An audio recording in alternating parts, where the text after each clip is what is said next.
for accepting to be a scribe. Let's all thank him. And we need a Jabber scribe. Oh, Gori, you wanted to have power? Because I can do without power for a while. Okay, just you give me a wave or something. Do we have a Jabber scribe? Anybody willing to do it? We really need that, and that's an easy job if you use Jabber. Felix was looking at me. Okay. Come on, we really need a Jabberist. We must have one. Patrick? Jabber? Thanks. Thank you very much. We got a Jabber scribe, we got a regular scribe, and we got a co-chair. We're all good. It's just 9. It's all right. That was not a complaint. Come on, that's nothing compared to the guy who sent slides 10 minutes before the session. By the way, before you start, we're starting a new thing. If you haven't registered for this session, please come up and pay either Michael or me $100, preferably me, in cash. Okay. I was already doing today's joke with him, so it's That's okay. fine. Yeah, I feel it's like we can't do too many. With that, I'll be done. Thank you. All right. I would like to remind the group that there are 2 active drafts that are kind of, well, have been submitted by people involving myself to this group with a request to one day get that published. This would be the LISA algorithm that really doesn't have a home in MPTCP, at least right now, because that's about changing the congestion control of MPTCP. We asked for reviews, we got reviews. I would like to thank the reviewers, and we authors are going to incorporate the comments and update them. And the other one is also active. There are plans to update this, but actually I didn't even get to solicit comments. I'm soliciting now, so if anybody is, would be willing to take a look or read this would be good. I don't need to pick names now. I can send emails around, but here's a request to please read this draft and put comments on the list. Today's agenda, we start out, well, you've probably seen it, several presentations on quite diverse things, and yeah, without wasting your time, I'll hand over to Hanno for the first. It's the only one having a draft. You may want to read the draft. What? Mike. Okay. Yeah. Just need to find the stupid guidance. And could you give him this and tell him to stand in the pink box? Okay, this is an update to our work that was originally presented 2 years back, and we have continued on it. It's throughput guidance. We submitted, updated the 2 related drafts, the framework draft and the protocol draft. Next slide. Okay, then. Okay. Should I confirm? Yeah, I don't know if it okay. works with this. Yeah. All right. PDF. Here is the reference configuration where the throughput guidance is functioning. On the left-hand side, you see end-user device, mobile device, radio towers, access network. The throughput guidance provider is sitting there in the access network. Then we have the core network, and then on the right-hand side, there's the content server. The throughput provider is a functionality that has access to radio network information, and it is providing estimates or measurements for the best sustainable bit rate for the UE in real time. And these estimates for this best sustainable bit rate are passed in TCP options in upstream towards the content provider. And the content provider then is adjusting its sending rate based on the information, or first of all, the TCP flow control functions that it is functioning, and then it is getting supplemental information what is the radio condition. As it's very well known, the radio conditions are varying much faster than round trip time, so that TCP congestion control cannot notice everything what's happening there in the radio. This is something that has been investigated a decade or so. So, but using this mechanism, what we can accomplish is faster reaction time to the changing radio conditions, which would then benefit the quality of experience what the mobile user is gaining. And we are losing less packets, in other words. The changes of the previous version are listed here. We simplified the message format. We got rid of the encryption mode because we concluded, with the advice of our operator partners, that we are not supposed to send any confidential information, so the encryption mode is now taken out from there. We have plain text mode and authenticated mode, and this makes the option or the protocol that's residing in the option simpler, more compact. We don't need to worry about the option fragmentation, which a bit of complicated the previous work. And secondly, the focus is more on that the delivery bitrate is decided by the application of the content server. The decision is not made on the TCP/IP. We are not modifying directly the congestion windows of TCP. And the document also was updated to reflect the latest field trial results. This shows our LTE network, a summary of typical behavior of the TCP connection when used without throughput guidance and with the throughput guidance. On the left-hand side, we have this throughput guidance, without throughput guidance, and there you can see the horizontal line there, which should be purple, is the cell capacity. And what happens when the session starts is that the CDN provider is saturating the radio, and therefore we drop packets, and this leads to much longer delivery of this same video clip, what was shown here. So the number here is 400 milliseconds, and with this throughput guidance, that assists the CDN provider not to overshoot the radio capacity, we can accomplish 70 milliseconds. Do you want to take questions now or at the end of the talk? Please go ahead. You said something about authenticated mode. Can you just say briefly what authenticated mode means? Authenticated mode. We authenticate. What the TCP guidance provider is doing, it is inserting information into the TCP header, and we authenticate. We calculate authentication checksum over this entry that was inserted in the TCP option. And we also couple that with the signature of the throughput guidance provider. So you're sharing a secret. There is a shared secret is out of band shared. Fine, how we are doing it is before we start to. Oh, good. That's fine. I just wanted to. Thank you. Okay, good. All right. So here is a very quick summary of the two field trials that we have had so far. Right-hand side is the LTE field trial, and the right-hand side is in 4G network. In both configurations, we are using TCP cubic.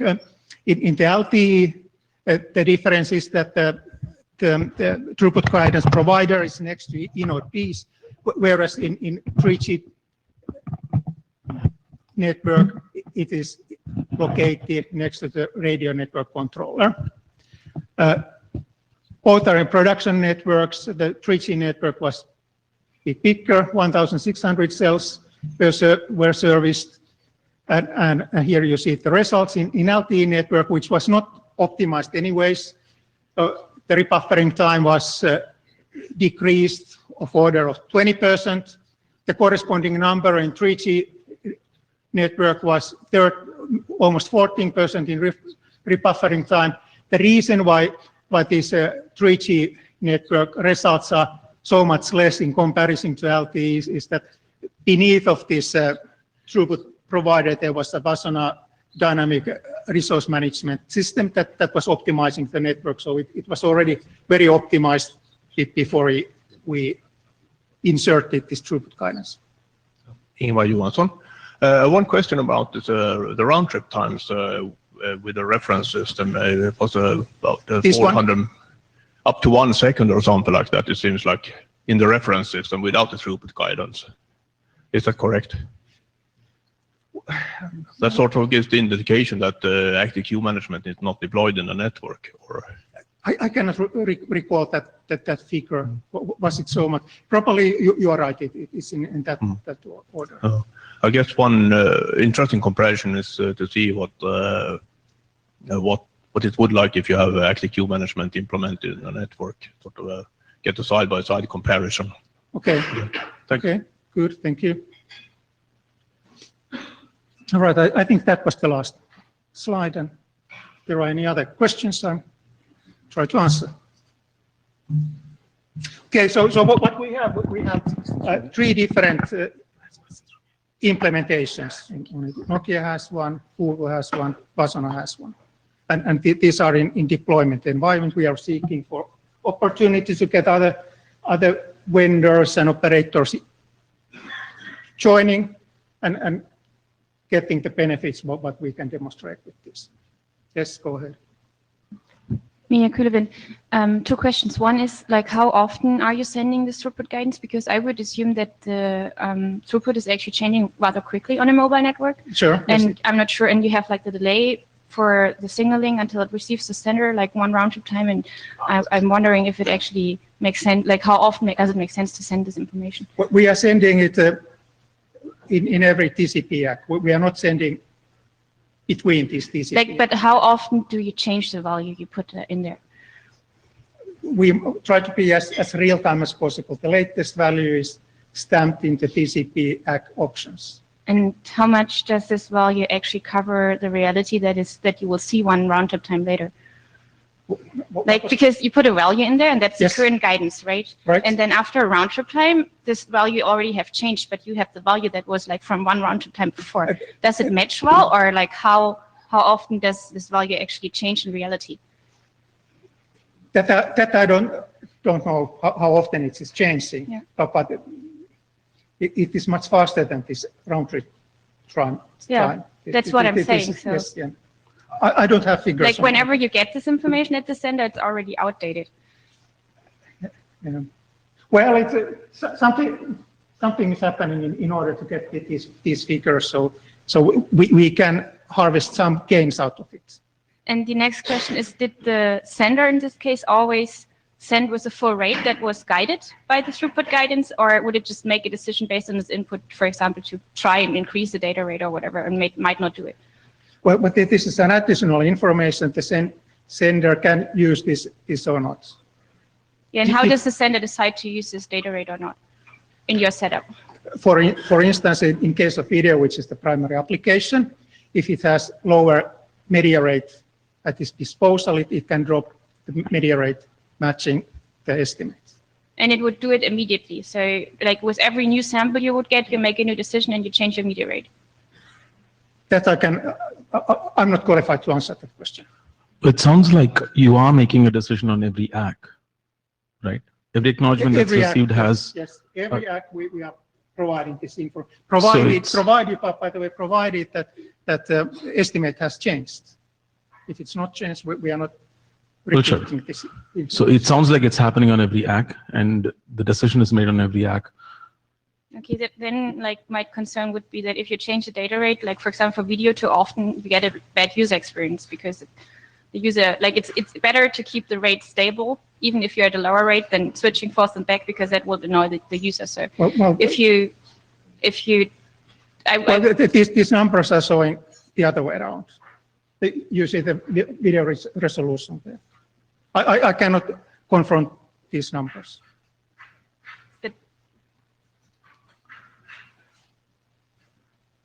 Yeah, so this is all objective metrics, but like subjective metrics might give you a different result. Like even if you have on average a higher video rate, just because you're switching forth and back all the time, you get a less good experience from the user experience side.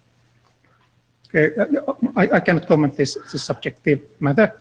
So yeah, I know what you are referring to, but I don't have that information. Yeah, I'm just wondering how much. So I understand why you get those numbers. I'm just wondering how much benefit you actually have for the user at the end.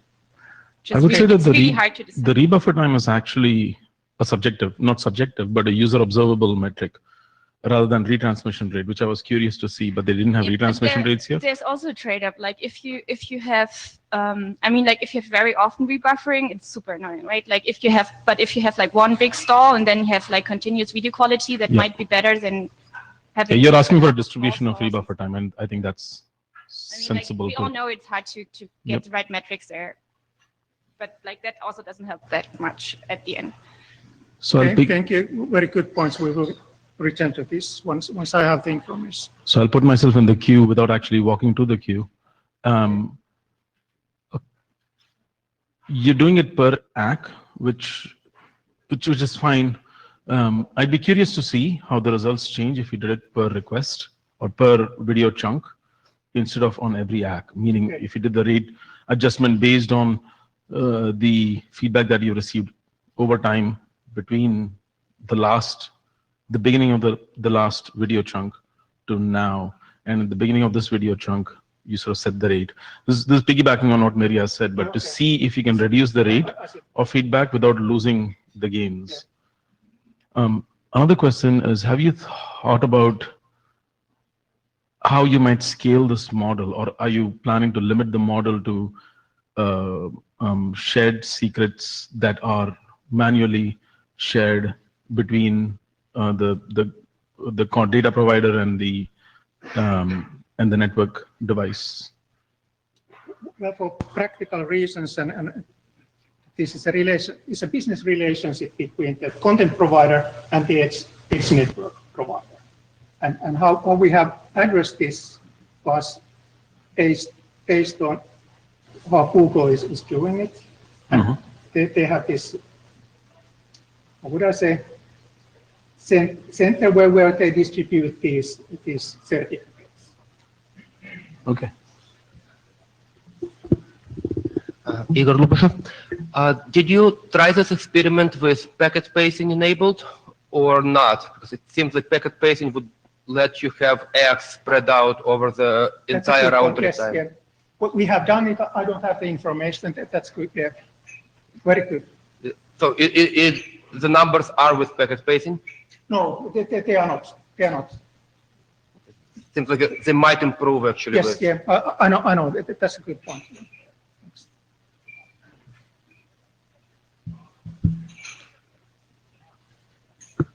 Okay, if there are no more questions, then I say thank you and hand over to the next speaker. Yeah, okay, come make it.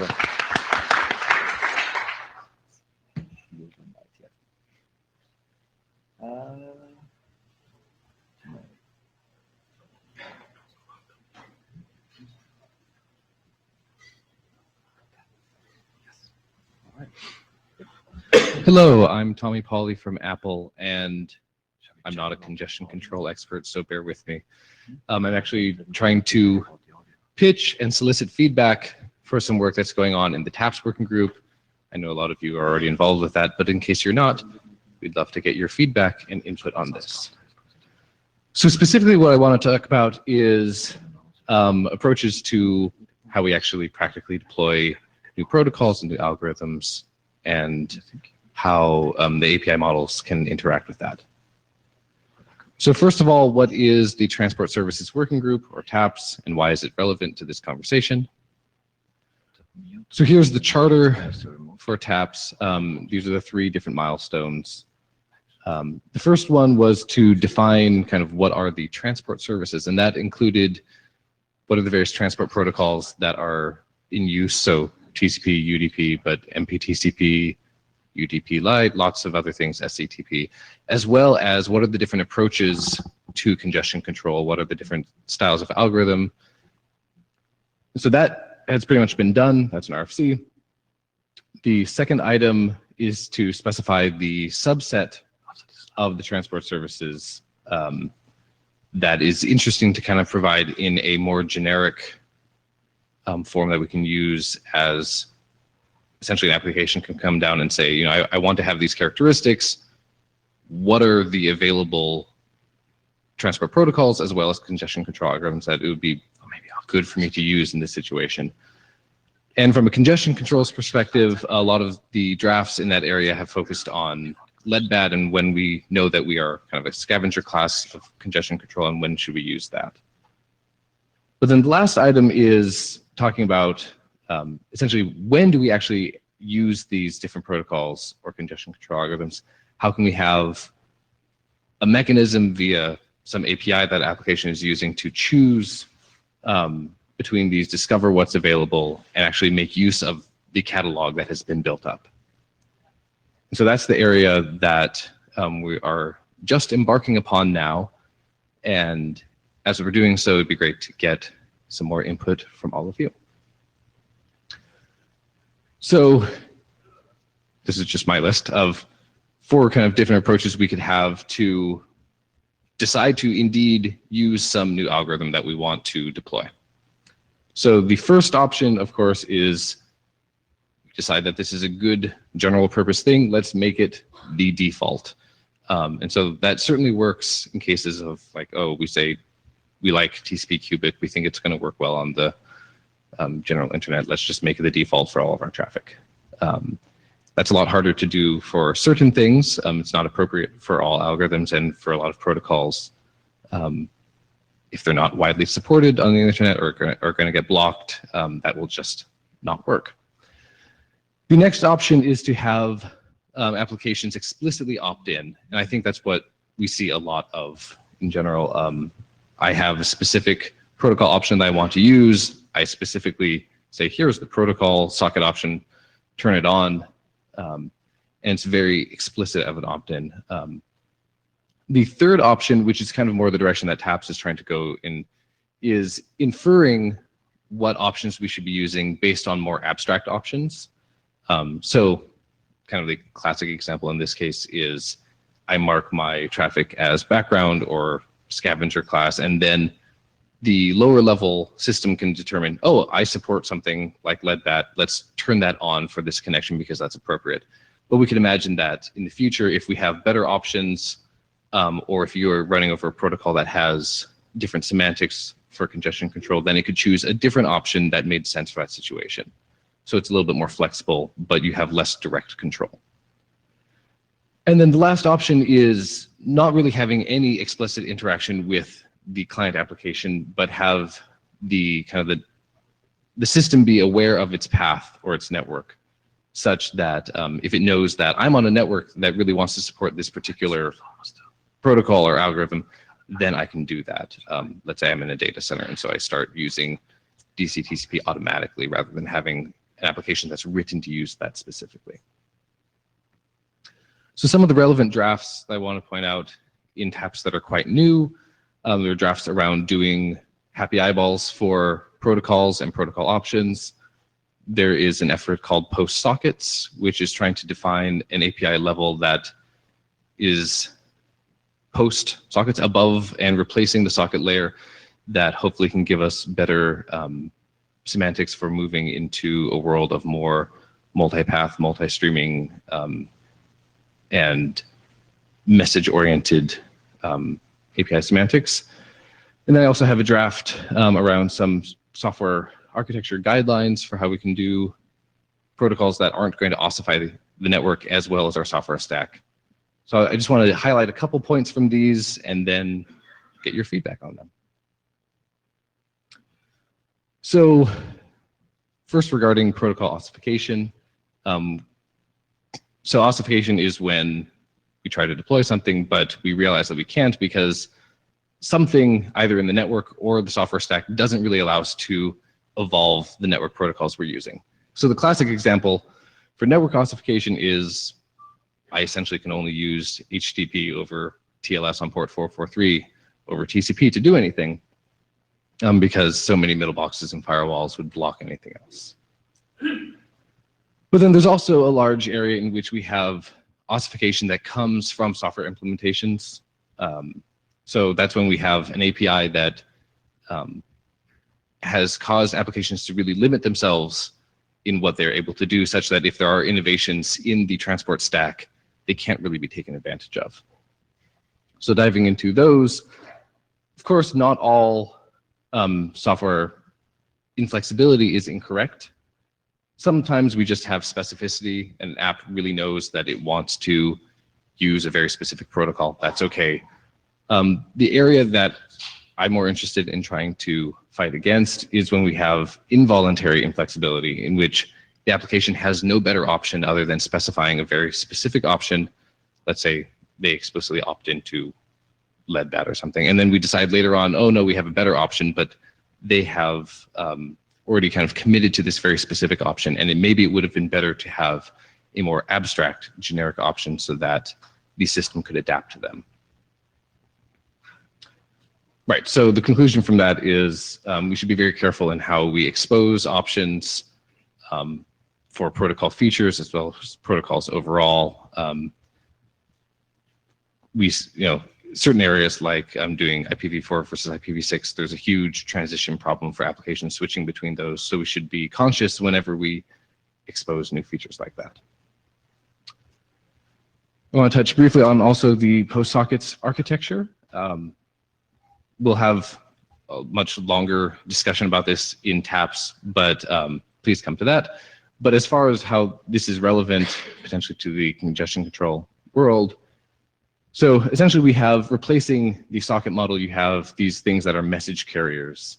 And so it's much more oriented around, I want to get this blob of data across. Here are the parameters with which I want to get across my priority, the type of guarantees I want as far as reliability and timing. And then the stack is, may still be based on the traditional TLS TCP stack. It may be based on something else, but it can make decisions about how to best get that traffic across based on the semantics of your message. So this is one opportunity for letting a stack kind of decide more about what is the right approach to delivering this message. There's also a concept of an association and a path that's associated with all of these message carriers. And this is an opportunity to gather up more context and historical information between many connections that share a similar path, that share a similar local and remote endpoint. So hopefully we can take advantage of more kind of historical information about what has worked in the past, what are the characteristics, let's say, the throughput or other things that we could choose the right algorithms for, as well as hopefully learning information about the network we're on and adjusting based on that.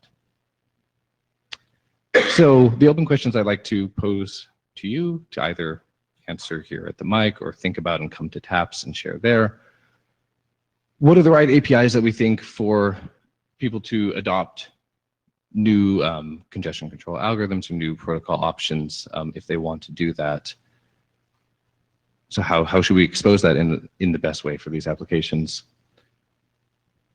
Are there things that we can learn about the network or path that would help us choose better? For example, this talk on throughput guidance, that's one instance of the network telling us some information, but are there other ways, what's our wish list of things that we could get from the network or the path to help us decide this?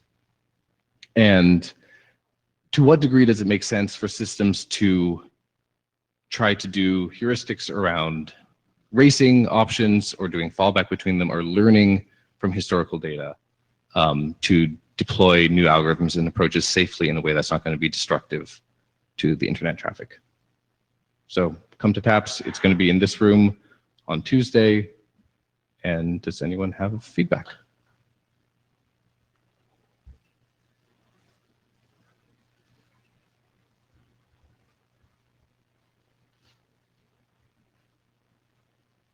Praveen Balasubramanian, Microsoft. As to the API semantics, I think the one reasonable approach would be that TCP or the transport itself exposes the actual congestion control algorithm and this. But the higher layer APIs that usually applications write to are usually abstracted away. Yes. And there you want to expose notions like, hey, I want low latency, or I'm a background connection. Make that more generic, because that allows you the flexibility of the transport changing underneath. Right, right. And that's, so yeah, I think specifically the question is about, yeah, when we're at the higher level, because yeah, clearly if I'm doing purely TCP and I'm locked to that, I should just choose the algorithm. But when I'm at the higher level, are the semantics of low latency background, are those the right things? Are they just Booleans? Are they a sliding scale? Like what's the best way to transmit this information? That's a good question, and that should be debated. Exactly. But I think some of those are, like well known. Like low latency Yeah. is a requirement for certain applications, and of course you could also have bulk transfers. You could have background connections. So those classes are well known at this point. They might evolve over time, but yeah, worth debating that in TAPS, I think. Yeah. And as to the fallback heuristics, yes, this is only a problem when you're talking to the endpoint for the first time. So you might want to try different options. Like, yeah, instead of racing, you could try one every time you talk to that endpoint and figure out the performance characteristics and tune that based on historical information. That would be one approach.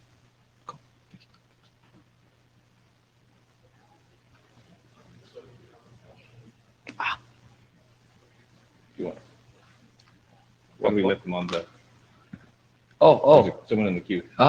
someone in the queue. So it means audio is working.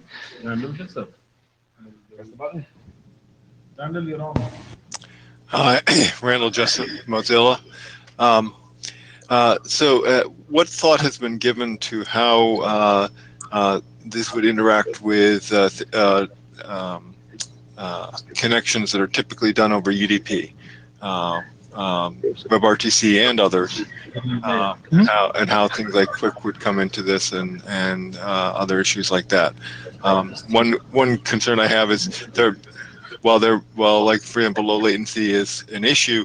There are levels of low latency. There's near real time, and then there's true real time, etc. Okay. Yeah, definitely.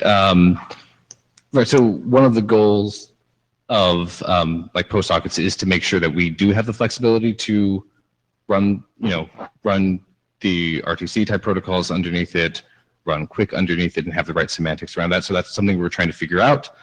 And so, yeah, any opinions you have on kind of, yeah, there is a scale of what low latency means would be very useful. Yeah, and we're also defining new experimental algorithms in RMCAT, and so that how you and we've purposely done them all at the center side, but there's a question of how you select those. So Yeah. So if you could send an email to the TAPS list with your thoughts on that, that'd be great.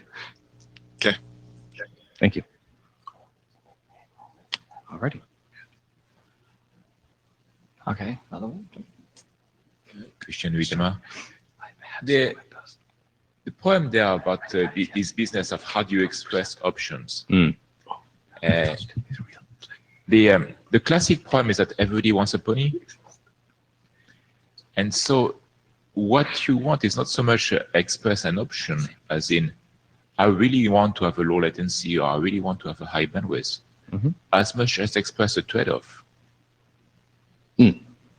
If things goes bad, I mean, it's a classic, do I prefer being queued or do I prefer being told immediately? Right. And Right. And that's some of the things that we're trying to express in the message-based APIs around the PostSockets of kind of what's the lifetime of this chunk of data? Does it expire? Do I want it to get dropped? Do I want it to get queued? I'm thinking, you're thinking chunk of data, but when I'm looking at that, I'm thinking video games.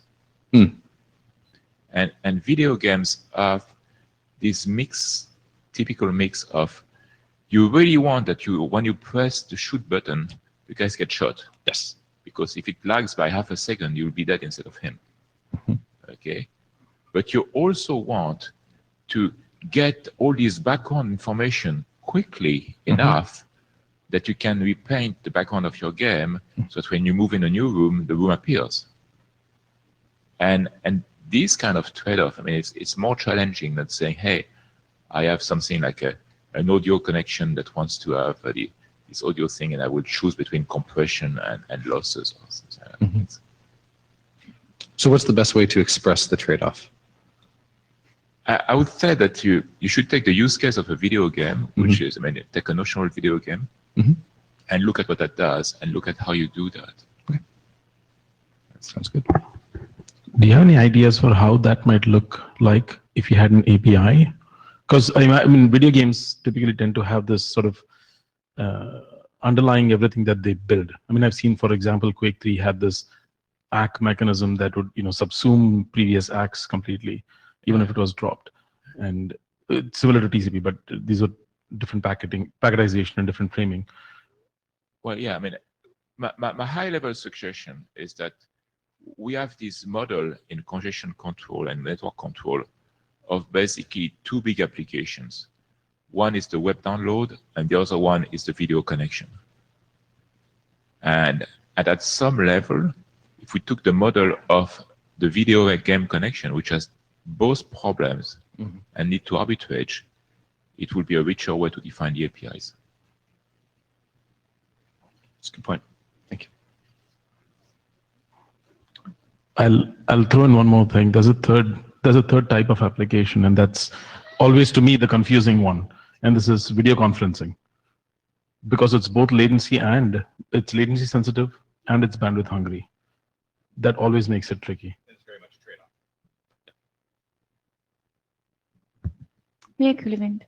As somebody who's also working on this post-socket stuff, I'm not sure why this is not covered, because like so with videos you have frames, so this is like chunk of data you can say something about. With games you have also some kind of data, and this interface is allowing you to put something on a per message base.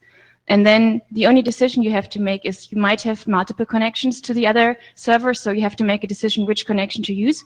And what you can also do is you can decide about the local scheduling of your messages. You can put a message in front of your local queue on one connection. And this is all covered. That's what we want to do.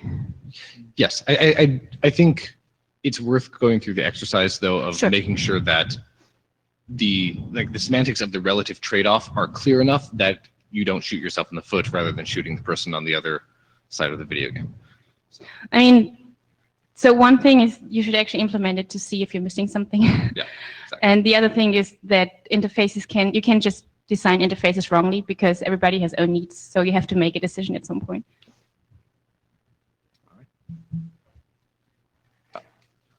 Oh, another. Brian. Brian Trammell. Yes. Brian, you look very blue. You're on though. Hello, I'm blue. I'm blue. Okay. Yes, you're very blue. Well, we'll have to get a better webcam then. Hello, Chicago. So yeah, I just wanted to pop into the queue. Another author of this work. We are in the current rev of the draft. Hand waving is the wrong word. We're lacking some detail on how exactly this API would look, but we're explicitly looking at the gaming thing. And actually, Christian, if we could talk offline, it sounds like you actually have some contact with the people that we would want to talk to about the programming model for the gaming, specifically for the gaming use case here. But yeah, we're definitely, we acknowledge that what we have here is in the 0.0 draft, we're looking more at sort of the connection setup with the intention to fill in the details on what happens during the connection later. But these are all use cases that we're very, very interested in developing forward.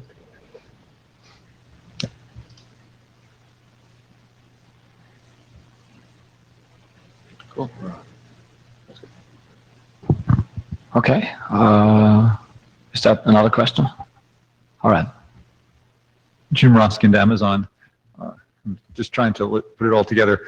I applaud the idea of trying to be adaptive. It's also interesting, certain protocols, quick, most notably, it's very worried about latency. So you listed 4 options, but I had a sense that there was some interesting combination that you weren't cleanly expressing, which is you really wanted to. We over time? Suddenly the screen went black, and I thought that meant I was done. Yes. There's certainly a combination of these. These are 4. I expect an interesting default. Then I expect that default to be modified over time so that you learn to do a different default. Then I expect additional learning to go on to allow us to adapt between these congestion algorithms and using path awareness and all this. Right, so that kind of is folding into 4. the interesting thing is it's a combination of the four, and it's Right, right. And so like we'll always have some defaults, some things that are explicit opt-ins, some things that we infer, and some things that are path aware. It's like, what's the balance of these, and where does any given new protocol or algorithm come into that? Yeah, I'm just suggesting with, and the gaming example was a wonderful example where you have transport that is not guaranteed to be delivered. That's a very interesting thing to try to mix. That's a very hard problem and interesting problem. Yeah. Anyway, but it's interesting to realize that you need to combine between these. You can't choose. That's a very good point. I should have brought that up. Thank you. Okay. Thanks a lot. Thanks, everybody. I'll hand over to the next speaker, who is Lin Han from Huawei, presenting about cyberspace.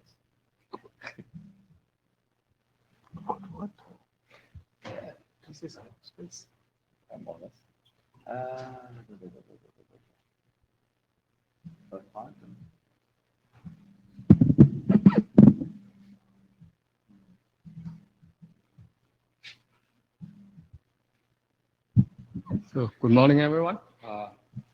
My name is Lin Han from Huawei USA. Bear with me. This is first time I come to a transport area. And my slide is about the transport problem for AR/VR. Lynn, Yeah. can you stay in the ping box for the remote participants to be able to see you? So the goal of this draft is, first of all, we want to quantify the problem caused by AR/VR for transport. And we want to quantify the bandwidth, latency, and burst. Also, we want to investigate if the current transport technology can support all these requirements. Second is we want to attract more talents from different organizations to contribute to this, because we think this is a very tough problem. And we want to establish an ecosystem. Also, we want to have a kind of a still liaison relationship with others, because we have started similar work in IETF, NGP, next generation protocol. Finally, we want to make the technology ready for this new application. Basically, we are entering to a new era, which is AR/VR. This is a very big deal. Some folks say it's the first time of technical wave after PC and internet and mobile. Also, someone even said this is the fourth generation of computing platform, which is after mainframe, PC, and smartphone. So this is, we expect that AR/VR finally will be integrated with an internet and cloud. Right now, all AR/VR is kind of localized AR/VR. But if we integrate with internet and cloud, we will have much more flexibility, and we can use the computing resource from the cloud, make the application much more flexible than before. So here we have listed some applications we can use the network-based AR/VR, such as live broadcasting, online gaming, and online shopping. Even Alibaba has introduced a very preliminary VR-based online shopping called Buy Plus. So do we have technology ready right now for all these applications?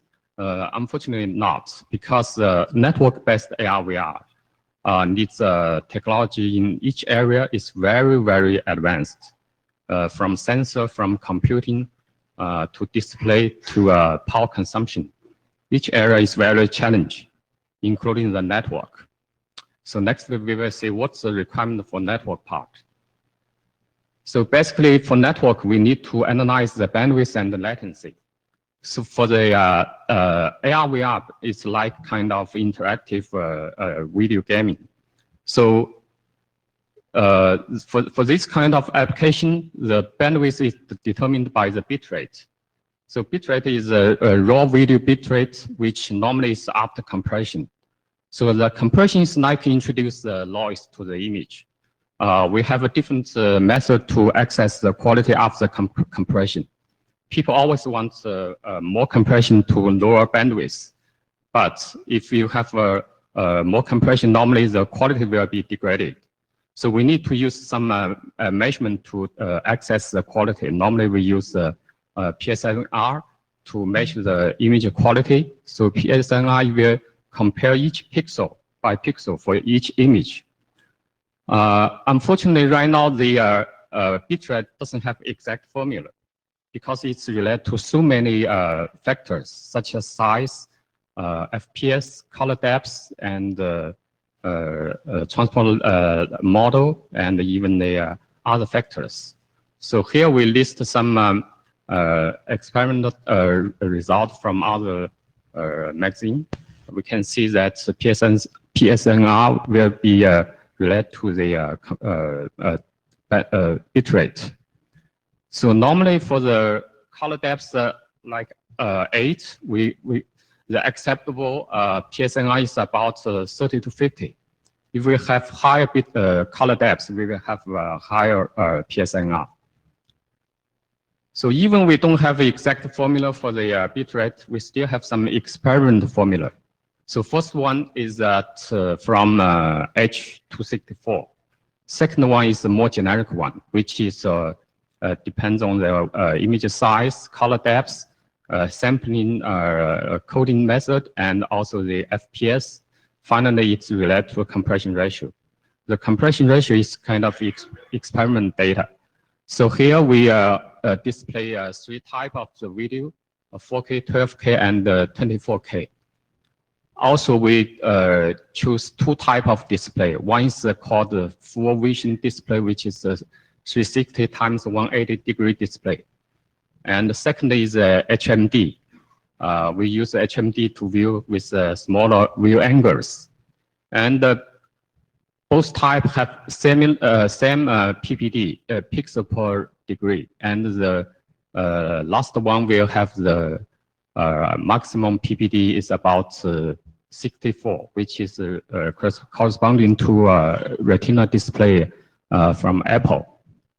So for this 3 types of video, we calculate roughly the bandwidth, mean bitrate, peak bandwidth, and also the burst. So the peak bandwidth is bandwidth required for iframe, and the burst size is iframe size. So after roughly calculation, we can estimate that the mean bitrate for the video is about 20 meg to a couple of gigabits. And also the peak bitrate will be up to 10 times of the mean bitrate. The burst size, which is iframe size, will be more than 40 megabytes for the ultimate VR. Of course, if we use HMD, the display size will be reduced, and the last row will show the ratio of the information amount, which could be up to 22% of the full vision display. Next important parameter is called MTP latency, or motion to photon latency, which is a time when you move your head until the full image is displayed to you. So for this factor, we still don't have exact definition in industry, but normally the difference is subtle. It's the time between you moving your head until either the image is completely displayed or displayed in half. So the table shows the 3 different definitions. MTP latency is a really big challenge for transport because right now the medical experiment show that the MTP must be less than 20 milliseconds. If we don't have this, you will feel dizziness and a lot of problem. For localized VR, right now we can reach this threshold. We can provide about 18 milliseconds latency for MTP, But for network-based VR, it's very hard because we have a couple of more components involved in network-based AR. First of all is that ROI encoding and also the GOP reframing. Next is transport. Next is decoding at the display side. So we roughly estimate the current MTP for network-based AR/VR, and it's much more than 20 milliseconds. So which means we cannot use the current technology for AR/VR, network-based. We also project that if every technology has progressed after a couple of years, and we can reduce the time consumption in each component, then the budget for the network transport will be about 5 milliseconds to 7 milliseconds. But remember, this 5 to 7 milliseconds is the round trip time for all network, including the propagation, including the queuing delay in each network device. So if we assume that the server to client distance is about 500 kilometers, then we can estimate the queuing latency for all devices in one direction is about 1 millisecond. Of course, if other area technology advance faster, then the budget for the network latency will be more.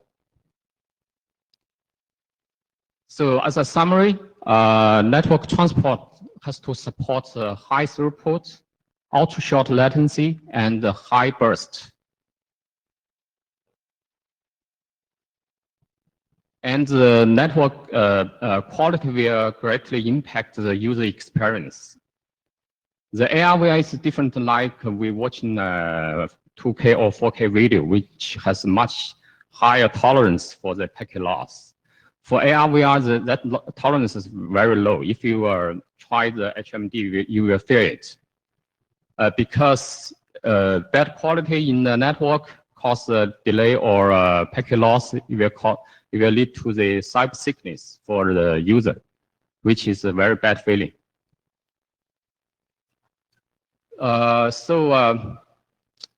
Next, I have a quickly overview for the current transport technology, TCP. And we have so many TCP variations recently, for more than about 40 years. But all TCP technologies, right now we have 4 targets. We have efficiency, which try to reach the highest link utilization or bandwidth utilization. Second is the convergency. We want to get to the equilibrium states as soon as possible. Also, we have a fairness. The fairness means that each flow has to use the bandwidth allocated for them, cannot exceed that. And this fairness not only apply to the same algorithm, also apply between different algorithms. Sometimes we call the TCP friendlies between different algorithms. Last one is latency. So only recent TCP optimization in IQM and some PCC or BBR has a kind of latency concern. So concurrent technologies support this kind of extreme application. We think the AR/VR is a very extreme application. Also, other applications also probably similar, such as V2X, also the tactile network, which needs a very short latency. Because right now all transport technology, no matter TCP or UDP, which is IP network, IP can only provide the best effort service. So the 2 fundamentals in all kind of transport technology. At the network device, we either use FIFO or fair queuing plus some buffer constraints, which try to reduce the latency or solve the buffer float issue. And for the host side, we try to have adaptive rate or gapping based on the congestion control algorithm. So for TCP, we have flow control and congestion control. the congestion control makes TCP very it's stronger than UDP. So UDP normally doesn't have additional congestion control unless we introduce it, like yesterday Iccrg. They will use a similar cubic congestion control as TCP. So the behavior are same. So for all these transport protocols, we have some difficult to satisfy extreme application like AR/VR. So first of all is the fairness. Because fairness right now means that they try to allocate rate equally to all flows instantaneously. Means that each flow, no matter how important you are, you only get that partial of rate. Even some flow is not important, not delay sensitive, like a web browser. When you have multiple flows that don't distinguish, the allocate same flow, all flow same rate. And the next is a buffer problem, because when we try to maximize the link utilization, we always try to use more buffer sometimes, except the BBR and other algorithm. But when we try to use more buffer, normally we will introduce more latency. And also to solve the burst issue, we need to use buffer. We cannot get rid of it. So how to solve this requirement? All these targets sometimes are conflicting.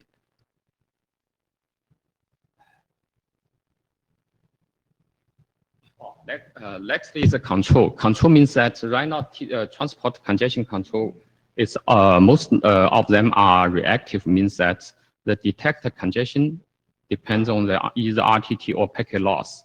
But when we detect it, the application got impacted already. So this we think it's too late. And also we need to wait in at least one RTT to react. So right now the transport technology, because they use IP, they don't have any service guaranteed. Means that the application doesn't know how much bandwidth it can use. And also the latency. They can only say, I want to have a latency as low as possible, but how much you can get, they have no idea.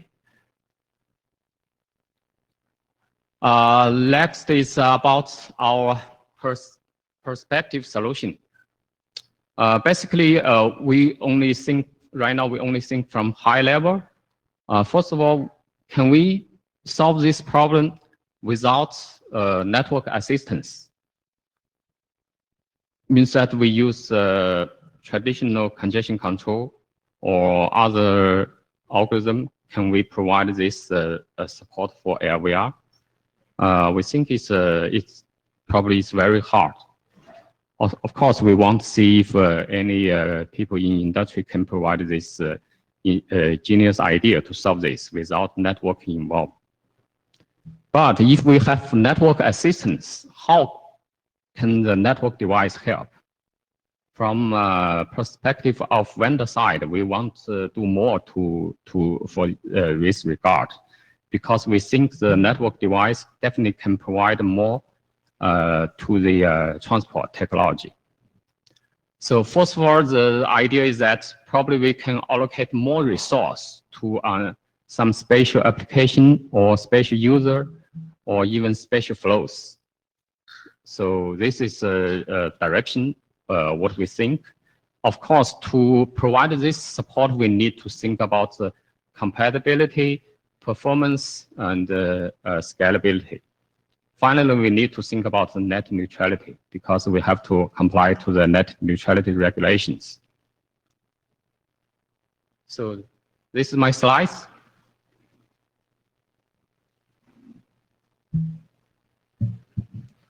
So Gary Fairhurst here. You talked about latency, you talked about bandwidth. You didn't talk about AQM. And one of the things we've been working on in the IETF is maybe AQM to solve some of these problems. Have you thoughts about AQM? Yeah, yes. Basically, we think AQM is a first category which try to have a network device involved in transport. It does solve the latency issue. However, from the perspective of bandwidth, they still try to allocate the same bandwidth to all flows shared. Means that each flow cannot get less or more bandwidth than others. Have you thought about diff serve? Yes, diff serve means that if we have diff serve, like ISVP, ISVPT, yes, probably they can solve. But the problem is that ISVP was there for more than 10 years, or almost 20 years. But the problem is that they don't have any deterministic bandwidth and then latency. Also, the scalability is a problem. Yeah. 袁飞章 Copad. You mentioned the latency. I'm interested in that. So you mentioned that it's best to have a latency about for 5 to 7 milliseconds. It's include or exclude the IR interface? Include what? IR interface. This is end-to-end, of course, including air interface if you use a wireless. But to the best of my knowledge, even in for 5G, it's very hard to realize this kind of latency. Yes, if really wireless or 5G area, that's even more challenging because the wireless latency is much more than the network. This is only for network end-to-end. Yeah, but even in the air interface, the latency may be 10 milliseconds at most. Yes. So I think this is quite challenge. That's why we said it's very challenging. Okay, I'm going to take a question from the remote queue before the physical one. Randall, you're up. Hi, Randall Jessup, Mozilla. To a certain extent, this is a rather extreme variation of the same problems we deal with in WebRTC, low latency and real-time communication. The problems, though, are much more extreme. In particular, handling of any sort of packet loss, any sort of delay. The iframe size is a real problem, the burst rate. Some of the mechanisms by which we're using it may be applicable, but at those sorts of rates, and also with the additional restriction that we don't necessarily have in WebRTC to avoid glitching the video and temporary delaying it or freezing it to avoid the sickness problem, you may need to look into, instead of trying to do recovery options or classic TCP like recovery, you may need to look at something like a FEC solution, whereby you transmit some redundant information and avoid trying to have to do a round trip to get recovery when you have a loss. Also, you should design your mechanisms to, at all costs, avoid iframes. Get rid of that burst rate problem. A lot of the other things get at least more manageable. Not manageable, but more manageable. I think there's a lot of overlap there, and also you should take a look at some of the, and maybe look at variations of some of the algorithms that are being used, designed in RMCAT, because those might play in here. So, just some thoughts. Yeah, actually, we investigate some other area may have a capability to improve this requirement, such as you said, caching or RMCAT. But fundamentally, that for the IP, we can only provide the best effort service. So probably with other improvements, we can have less bandwidth requirement and less latency requirement. But how much we can get right now, we still don't know. We will see industry study and contribution to see if any other technology, whatever, can improve this. All this data right now is kind of pure theoretical and extreme and speculation. Yeah. Definitely other area can help. I think I think you have to combine things here. I think you may need some additional support from the network as well, in terms of reservation and so forth. But you also have to deal with the fact that on any situation, there's always a possibility of some packet loss, whether it's via AQM or otherwise, and you need to have decide how you're going to deal with those same set of problems. And I think avoiding the iframe keyframe issue is very important, and also trying to do something to improve the possibility of keeping continual decode and not glitching on a small on errors is going to be important. Okay. Yeah, I agree. Yeah. So for iframe, probably we can say the challenge is that for some use case like interactive video, iframe is very hard to predict. Then we cannot use any other method to send it earlier. Of course, we can see if any improvement in this regard. Okay, we're getting a little short on time, so I'll cut the line after Christian. And if you could, be concise and to the point. Wolfgang Beck, Deutsche Telekom. 2 years ago, I did some VR demo with using WebRTC, using 8 cameras. And the thing was, I didn't have to care about latency because the latency-sensitive operations were done on the receiving device. I had to stream all the bandwidth to the device, but the actual movement around, turning the head and such, that was done on the receiving device, so you didn't need to have this low latency requirement. And it's something which reminds me of that company which tried to do games on network servers and stream those to the user, which never took off because of the latency issues. And I wonder if there are really so many use cases which actually require such low latency. Because you do it on the device. The latency part, right? It's as I said, it's not like we watching a video. And video you can download a little bit earlier, and when you watching some frame, they can download other frame earlier. But for the AR/VR, for some user cases, as I said, interactive. Interactive means that you cannot predict what the user will move ahead, and you cannot predict what they will watch. Means that you have to real-timely encoding the frame, then send immediately. That's what we think. No, you don't. Wait your turn, Christian. I'm sorry. No. It's very much the same comment. Is that basically the physical psychological constraint that you mentioned can be divided in two. There is one part which is basically getting the communication with the other hand, and in those constraints, basically it's for voice and video, it's the same constraints we already know. And there is a 3D constraint, and the 3D constraint is really that if I move my head in the virtual world, I want the object to move very quickly. That time loop is very small. I mean, you need to render very quickly. Even your 7 milliseconds target is actually probably a bit too long. You're probably aiming to something. You want to drive a point where those movements are with a latency of about a millisecond or maybe less than that. And so the way you do that is not by sending a signal to a remote server that says, please repaint my screen quickly in less than a millisecond. That cannot work. Okay.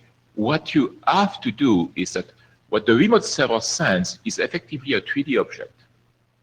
And how you encode that is a matter of decision. But the remote server sends a 3D object. And then if the user moves their head, what's happening is that this local interaction interacts with the 3D object that you have received and repaints it in less than a millisecond. And that we can do eventually when we get more computing in the local part. We can drop that latency from 7 milliseconds to 5 to 2 to 1. But the key there is that on the network side, what you have to send is a 3D object, not a 2D object.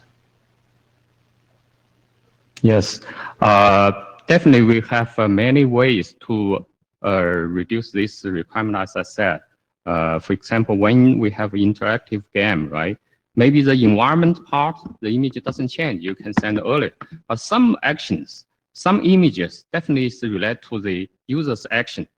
How can you send earlier? You even cannot know what is the image look like. Can we, Christian, can we? Yeah, we can go to the- talk offline. Matt Mathis, I've spent a lot of time working on transport protocols and performance in different spaces. One of the observations is it feels like you have somewhat a contrived problem here that has the property that it's just hard enough where it can't be done. Between REMCAT and other transport areas, there's been a lot of work on doing what I would we've been asymptotically approaching optimal protocols in the sense that you can't do any better than some of the current protocols. We're getting very, very close. There are some implementation artifacts, which some of your things might be a workaround for. But if the transport people are trying to do as best as theoretically possible looking up the stack, what can we deliver to the application? And to create requirements going down that don't match the physics of what the network can do means that you're destined to prove that you can't do it on the internet or something like that. I mean, I don't know what the bigger agenda is. The existing transport protocol, especially the work in places like REMCAT, should be ideal for what you're trying to do. And if they don't fit, I think you need to think hard about the problem statement, or understand that some of these things, like you can't repeal the speed of light, and you're stuck there. Also, the thing about locally rendering, doing all the rendering locally makes a huge difference. Thank you. All right. Thank you. Sorry, we're short on time, so okay.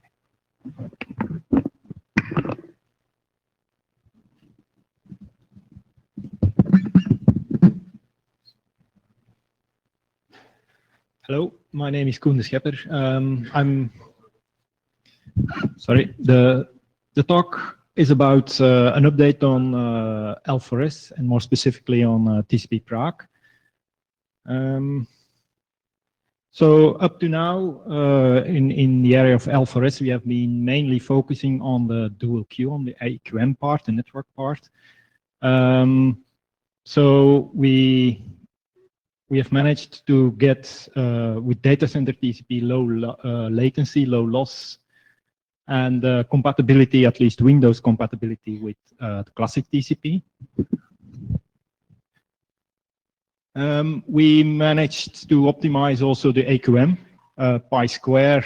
The classic AQM which is used is, let's say, simpler than pi enhanced, a little bit better, but also can control the data center TCP or the L4S traffic. We worked a lot on also overload handling. I think most of the issues are solved there. And we did also a lot of experiments with different number of flows, dynamic flow, overload. So I think I can say that L4S dual queue is a proven concept which can be used now with data center TCP. We have the 3 drafts in TSV workgroup which are being adopted, and we have a Linux open source released, and we're trying now in the future also to push it to the main line in Linux, the dual pi square implementation that we have. So I think we're in a pretty good shape about the dual queue. The next steps, and that's what is going on for the most recent months, let's say, was to put more focus on TCP Prague. Remember the TCP Prague requirements. There are a few internet safety requirements. We have implementations for working implementations for the fallback to Reno on loss. Also, we have implementations having setting ECN in the SYN and SYNAC packets. There is also an accurate ECN implementation and negotiation, but it's not tested, so it's partly, let's say, work in progress still. Then there are two other parts that we have been working on, which are related to internet safety, and that's to reduce the round trip time dependence, and also scaling down to lower windows. I'm going to go a bit more in detail in the presentation here. We also did quite some work on faster than additive increase and faster conversions to fairness. It's still work in progress. I hope that we can report on that in the next session. So one of the points related to scaling down the congestion window is to prevent marking probability saturation, it's like I call it. So remember, the range of probability can go from 0 to 1. If we have a relationship with 1 over p, it goes from 1 to infinite. And actually, the rate should range from 0 to infinite. So we could correct this by subtracting an extra 1 from this 1 over p. So this is actually mapping to what you could say the average unmarked packets between marks. And just to show you how it works, actually, it's quite simple. It's if you have 10%, you have 10 packets, one is marked. Actually, the distance between marks, these unmarked packets, is 9. So if you, instead of 1 over p, use this value, you could scale it to 0. And you will see that, of course, if it's 100%, there is no distance, no marks in between. If we have a very low or a very high marking probability, you see that the average marking is this distance. You could also do it calculating the distance between unmarked packets, which is also 9, and 1 over 9 is also this value. So this is an easy solution to do this, and it also matches more closely to what drop-based congestion controls are doing, because instead of marking, they remove the packets, and typically, if the probability is very high, if it's 50%, actually your throughput for a drop-based is also half. So it's a kind of unified way of working, and I think a good idea to make it work on that level. So it will also help for scaling congestion controls down and for having a better drop compatibility. And also, it might help we found in solving round trip time independence, because there you might also have in certain conditions higher marking probabilities. Another topic is reducing the round trip time dependence. The problem, or why do we need it, is because in classic TCP, we have big queues, and big queues, they help making flows be more round trip time fair. As an example, you see the base round trip time might be very big, the difference, so 100 milliseconds to 1 millisecond, but if you include a big queue in between, the ratio is not 1 to 100, but only 1 to 6. And the bigger you make the queue, if it's 100 milliseconds, it's only 1 to 2. The smaller you make it, the more problem with round trip time fairness you get. And so for L4S, where we have no queue at all, or very small queue, we have a high round trip time dependence. Like you can see here, if there is only 1 millisecond, it's 50 times less throughput that you get. So we need to tackle this in TCP Prague. This is just to make clear there is a difference between marking rate and marking probability. It's a slide in between to explain a bit. So marking probability is equal for our flows as long as it's random enough, and it can be used to converge to, like, for instance, equal window or equal rate. Marking rate also depends on the rate itself. The probability might be the same, but if you have a high rate, you get more often a signal. If you have a very low rate, then the signal is further apart. And this signal might be important also to give an indication on the level of what delay can you control and how aggressively can you change your throughput. So as a question to ICCRG, I think this is a topic which fits in ICCRG, is to find a compromise between the round trip time independence and what I call here the round trip time scalability. So you can make a flow round trip time independence by making it work according to kind of reference round trip time. It has been done in the past. So if we have a reference round trip time in data center TCP of 2 milliseconds, for instance, it will boil down to 1,000 divided by the probability. So the marking rates would be 1,000 marks per second. So all flows would get 1,000 marks per second, which is good. So, but it doesn't scale to smaller round trip times. So if I have only a round trip time in a data center of 1 microsecond, I get only a signal every 1,000 packets. So the round trip time scalability is that for data center TCP currently, you always get 2 marks per round trip time, which is very round trip time scalable because it's always, you get a quite frequent signal, but it's very round trip time independent. So there is a compromise needed. And the question is, where is the right compromise?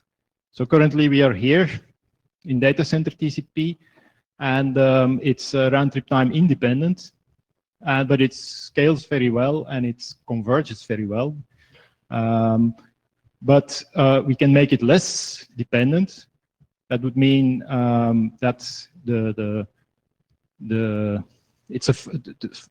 there is a function on the round trip time which determines how many marks per round trip time we get.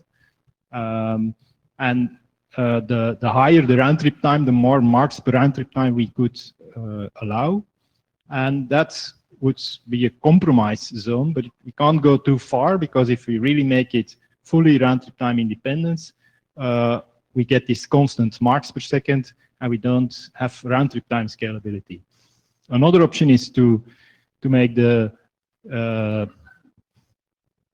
to make it more rate dependent. So the higher the rate, the more marks per millisecond we get.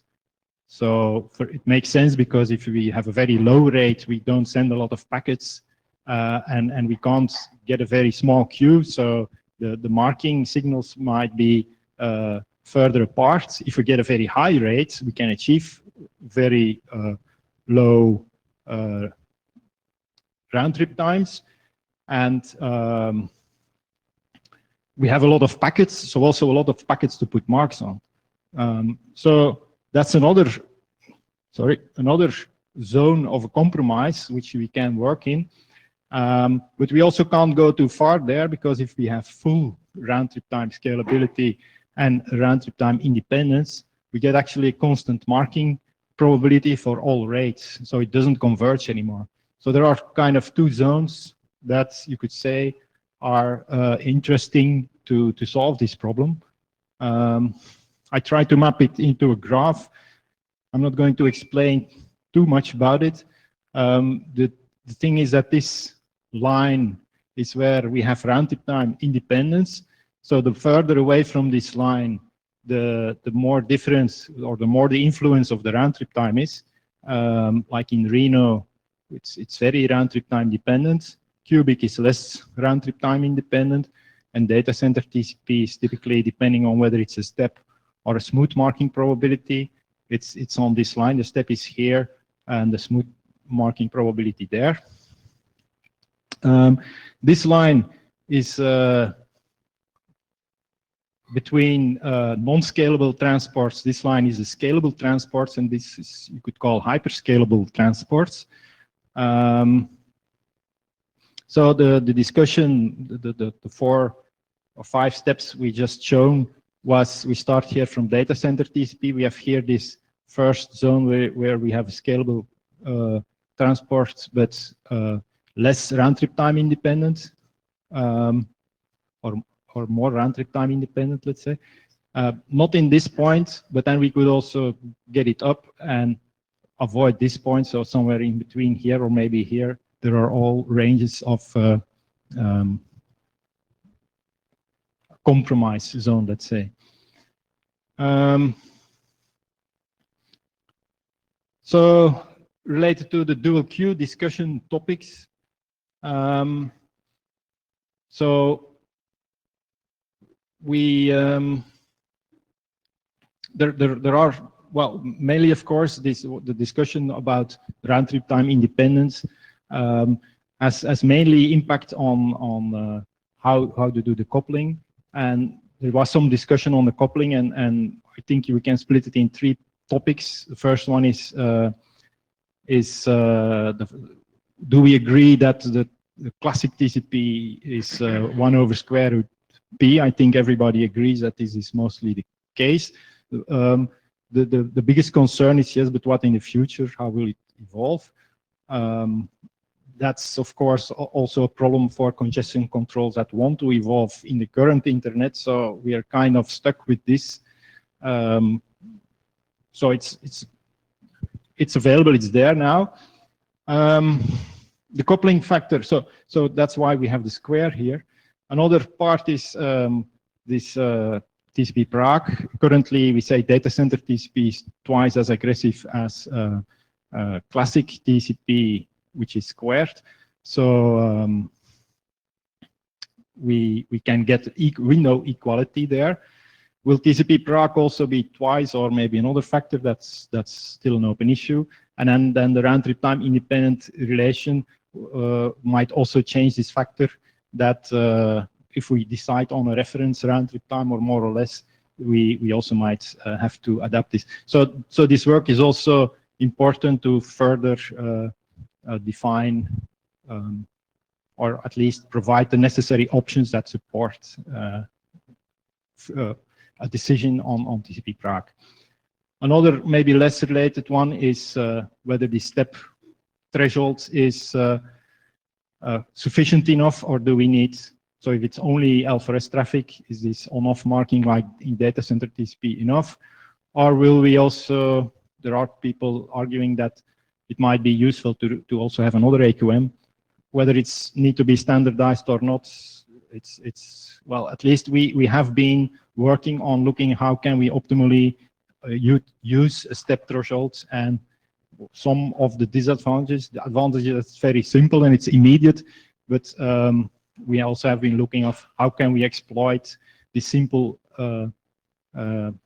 AQM as much as possible without,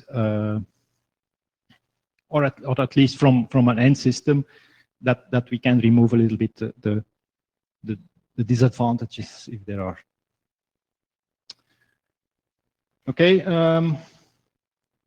related to the conclusion, I think we can say that alpha-REST is, as I said, proven and can be used with data center TCP at the moment.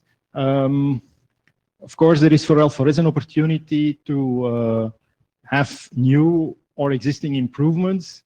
This is a kind of limited opportunity also, because we also want to progress with the TSV drafts.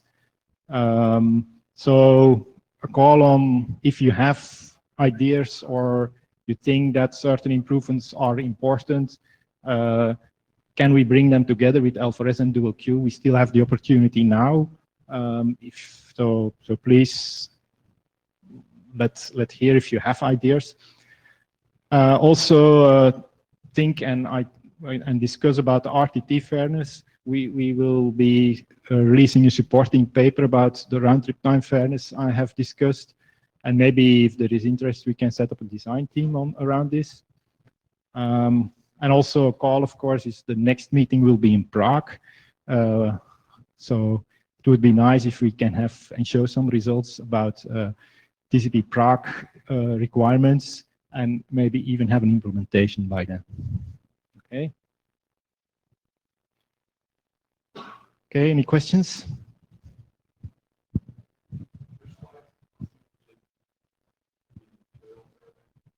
They are now, I think. Yeah. We got them. They're Yeah, well, last like minute. 10 minutes Well, before the session, meeting, they were there. Do you have tech notes on your RTC fairness work? Is there anything written down? Yes. So that's in this supporting paper. I will post the link in Okay, the that'd be great. in the mailing list.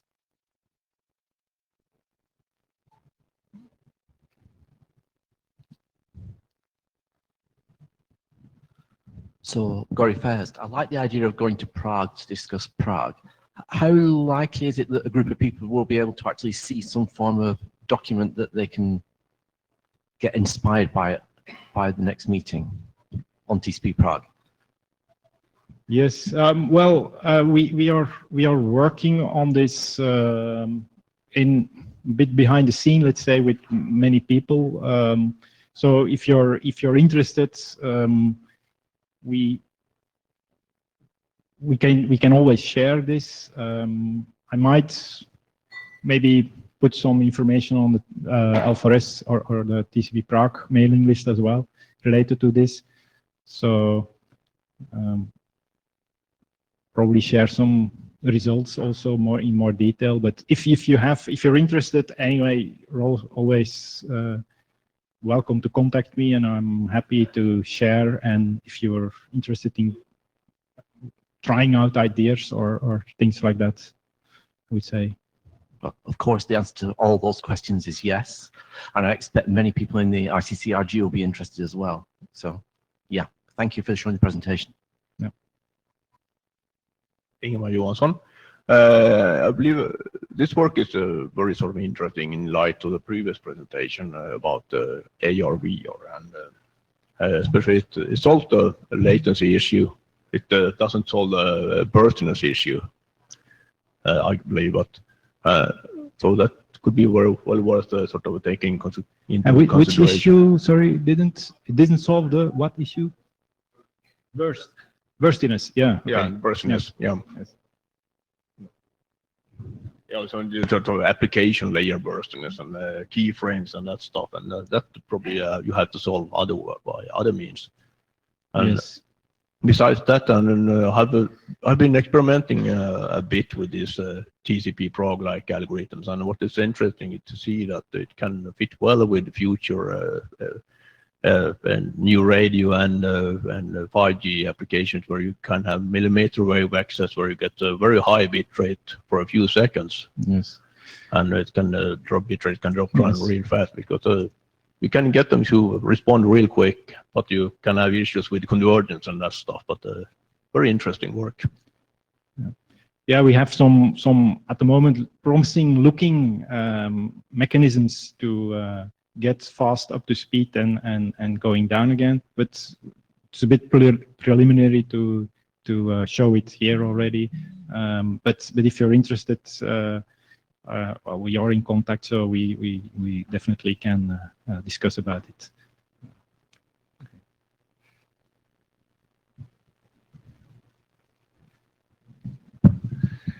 One of the things that worried me about this work is your zero tolerance for loss, because one of the ways I would characterize a lot of the other work being presented today is increasing our tolerance for loss, especially at high speed, because at high speed, where router buffer memory is expensive, you actually do better off just statistically tolerating a certain amount of loss and not treating it as a signal.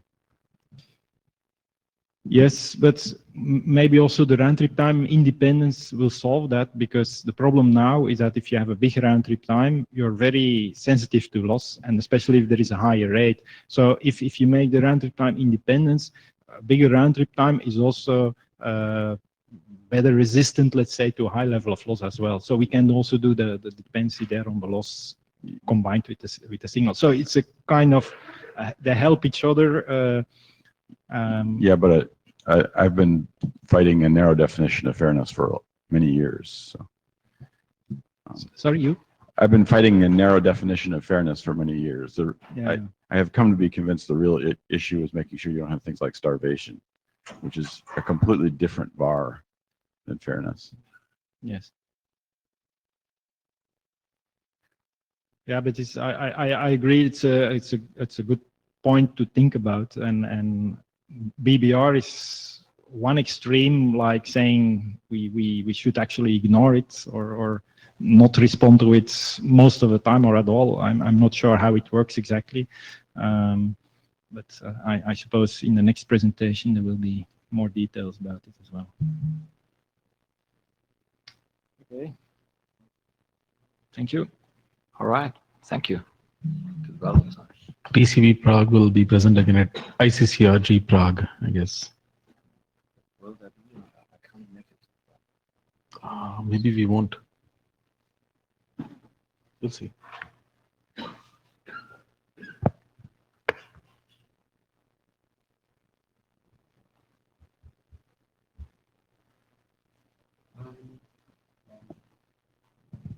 Well, next up, we have BBR.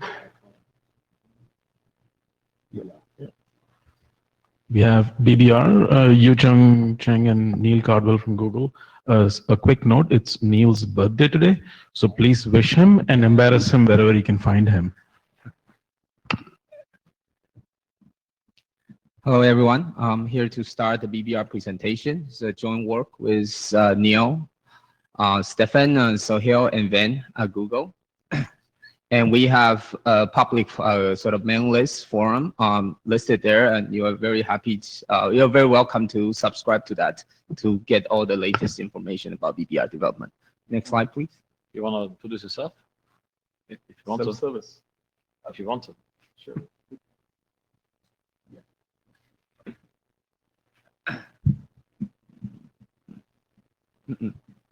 Not working. What? Okay, maybe I should have. No, it's, but it's tiny. yeah, it's working. No, it's not. No, I just did it. It's working. All right. So it's a quick outline. We presented this in the last IETF. Here's a link to the previous talk. For this talk, the main focus would be what are the updates for that, and also our deployment experiences. And to start with, let me just quickly talk about the problem in the loss-based congestion control. And then essentially in the few last couple years, the problem of loss-based congestion control start to flow up like buffer blow. We are well known about that. Like, we have big buffers in the internet, and we are seeing seconds, sometimes tens of seconds of delay because the buffer is completely filled up with the queues. And then also that when Speedy or HTTP2 was first shipped out, being proposed in IETF, it's trying to use one single connection to a particular destination compared to HTTP 1.0, which you can open 6 or as many as you want. And people reported that on very lossy links, HTTP2 performs really, really bad. And people look into the problem and then really find out it's because we are running a loss-based congestion control. So the more connection you have, the more advantage you can sort of work around this problem. And then also internally, people are reporting that there is this bulk copy service inside Google, and they're reporting very terrible throughput, copying digits across the Atlantic. So we have all these gigabit link networks, but they are seeing megabits throughput. They're asking what's going on in our network. And if we look into all this, it's really come from because we use loss as the main signal for congestion in Cubic. And it's no longer a good proxy by itself alone. And just to have an example, on a 10 Gbps, 100 millisecond RTT, if you want to saturate that with current Cubic, you need such abysmal loss rate, which I don't think any large-scale network can really provide. And if you have, say, a moderate 1% loss, you get 3 megabits per second. And that's basically what the service inside Google were seeing for both copies, because this is running in our lowest priority class of network. And it's getting very high loss rate because of other higher priority traffic competing at the bottleneck. And the idea is that the the loss base not just have poor throughput under moderate loss, it also occupies the queue, occupies the bottleneck buffer, and cause very long queues if the buffer is big. I'm having trouble. Yeah. All right. Thank you. I'll do it. We had to switch mode because the slide was tiny in the other mode. Okay. So you'll just have to tell me to move on the slide. All right. So here is, if you look at the top graph here, basically this is trying to plot the RTT and the in-flight information when you start filling a bottleneck link, just a simple pipe. So initially when you starts and you continue to crank up the sending rate, you will observe the RTT doesn't change because you haven't saturated the pipe. So all you get is this two-way propagation delay plus the serialization delay of your packets. But once the bottleneck link is completely filled up, you got 100% utilization, then queue starts to build and the RTT will increase. And if you look at a similar graph that plus the delivery rate and the amount of in-flight, you are going to see essentially the same kind of knee. Like, you know, at a certain point, you can no longer push further. The sending rate will get capped. And what you are seeing is that as you continue to inject more packets into the network, they just turn into queues until you completely fill the bottleneck buffer. And that's where the sort of the original design of Reno was operating on. When he gets a loss, he says, okay, now the bottleneck is completely filled. And I'm just going to cut the C-win by half. So essentially that operating point will move the amount of, cut the amount of in-flight by half, and then gradually build up the queue until it hits the loss again. So you can imagine that when the buffer is actually orders of magnitude bigger than the BDP, which is true in our internet today, you are operating at the very high queue, but fully utilized. So you get very good throughput, but very big queue associated with that. And next slide, please. But on the reverse side, if you look at our WAN link, the Google WAN links, which are essentially consisted of all these commodity switches, and the buffer compared to the BDP size is actually not that big. Sometimes it's actually very tiny, orders of magnitude smaller than the BDP. And what would happen to Reno is that it would overreact by cutting the C-win down when it hits the loss point and half the window, and then gradually trying to climb up back, and then he may hit another loss again. And this could just due to the cross traffic. So it's gonna operate at sort of the blue side, the right side of the graph, and it's not going to saturate the bottleneck link just because it's getting all these frequent loss signals and it's continuing to cutting the window. So in a different network, which is also high throughput, the problem is that if your buffer is too small, you turn out to underutilize the link by a lot. Next slide, please. So that's where we start the BBR, is to say, you know, where is the optimal operating point? And I think people would agree that you really want to run at the minimum bandwidth, minimum RTT and the maximum bandwidth. And that's where the need is in the graphs. And if everybody does that locally, the Clan Rock, the father of the queuing theory, has proved that globally you can reach the optimal point. The question is, how do we get there?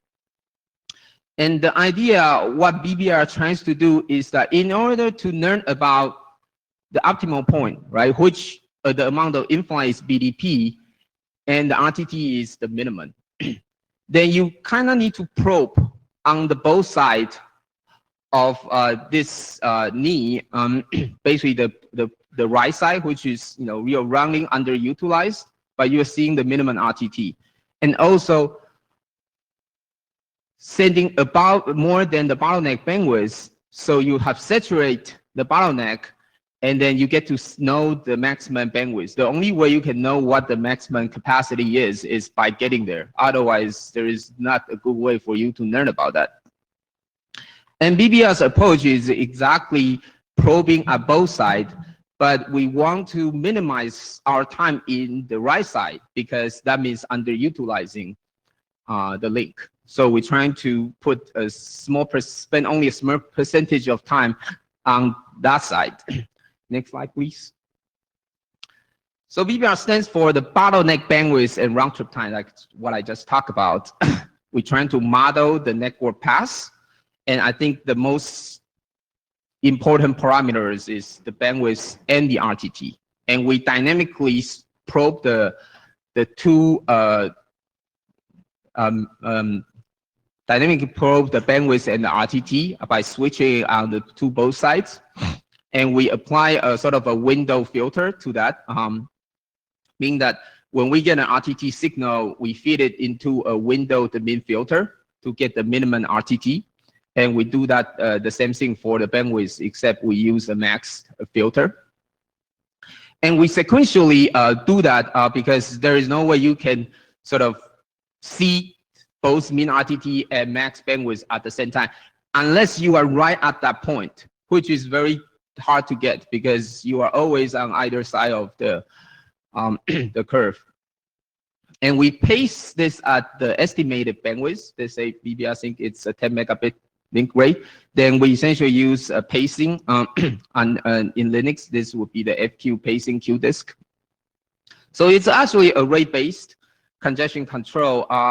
CWIN there is sort of more like a secondary control where CWIN is essentially just the min RTT times the max bandwidth with a constant factor, which Neil will talk about more to deal with some of the artifacts in the network that we saw. And if I can summarize BBR in one sentence, is that it's trying to seek high throughput with a small queue. So throughput comes first, and then he would ask, given that I can achieve this high throughput, can I achieve that with a lower queue by gradually reduce the queue and see if the throughput changes, and trying to arrive at that approach at the maximum sort of best operating point from both sides. Next slide, please. And I've talked about more like in the steady state how BBR works, but in fact, actually BBR helps in for short flows, like meaning that for cubic sense, it will be mostly staying in the slow start. And BBR uses a similar mechanism like slow start that it exponentially start with some initial window and exponentially grow the rate. And here is a quick comparison of how the two differs in the slow start or startup phase in the congestion control. The main difference is that when do you stop this sort of exponential growth? For cubic, which uses a mechanism called high start, it's either when you hit a loss, just one packet loss, or he believes that the RTT has significantly increased, essentially using the RTT as the main signal for congestion. But BBR is different. BBR basically says that, well, am I seeing a lower delivery rate? Am I seeing the delivery stop growing? That delivery has plateaued. And this is actually a much more robust way to do that. Here is a quick comparison of Neil downloading from one of our Google servers to his iPhone in New York. I think he's using AT&T LTE here. And the graph shows the time sequence plot of either using BBR or cubic. This is overlay. So the two connections actually start sequentially, not simultaneously. And the time sequence plot tells you, how fast the data are being sent over the time. And obviously, the higher it climbs up, the faster that particular congestion control is. So you can see cubic actually exit the slow start very early on, because if we zoom into this time sequence, you are going to see at the initial phase, the RTT has a lot of jitter. And the RTT just kind of like some RTT sample is a lot larger than the previous one. And high start just falsely triggers says, okay, I think I have reached the equilibrium and I should stop the exponential growth. But for BBR, it continues to climb up until he sees that, look, the delivery rate, which is sort of the arrow that I plotted, doesn't really change. So now I think I have reached the maximum capacity, and I'm going to start draining the queue because I know I have built some queue there because I was sending a lot faster than the bottleneck bandwidth. So you start draining the queue, and that's why you see for the blue line, the ACK line and the blue data line was widened because the queue is building up. That's the RTT. And then it shrunk because BBR is saying, all right, I have maxed out the link. Let me trying to reduce the queue to a much smaller scale so that I don't build too much queue to that. So in that sense, BBR's startup logic is actually better. Also helps the short connection. Next slide, please. So we have deployed the BBR on essentially all the Google wide area networks, including Google.com and YouTube. That means if you are using TCP to talk to Google right now, it's being served by the BBR congestion control. We're seeing 2% lower search latency from Google.com. You say, 2%, what's a big deal? I might you that this is the most optimized latency metric at Google. There is lots of effort going into that, and getting that 2% isn't small. And this is the global average. On a lot of developing countries, that number is a lot better. For like very fast networks, obviously you won't get much benefit as there is really not much loss there. And also for YouTube, we're seeing much better quality of experience. That 13% lower this mean time to read buffer, meaning that how long do you see or how often do you see that YouTube has this little thing spinning and waiting to get the data to play. And also 32% lower RTT on YouTube, meaning that the BBR has really reduced the queuing, which previously has been down by the cubic. The downside we see is the loss rate did increase from 1% to 2%, and Neil will talk a lot details of why this is the case and how we are going to improve that to bring it down to the cubic level. Next slide, please. So by deploying this, we actually learned a lot about all this difficulty or unexpected stuff happening in the real internet. First, the cellular and Wi-Fi links, if you're trying to put zero queue, you build a perfect connection, they actually expect some backlog in order to give you a better link rate. So if you put zero queue, they are going to reduce the link rate down to almost nothing. And that's when we first started BBR, is we don't want any queue.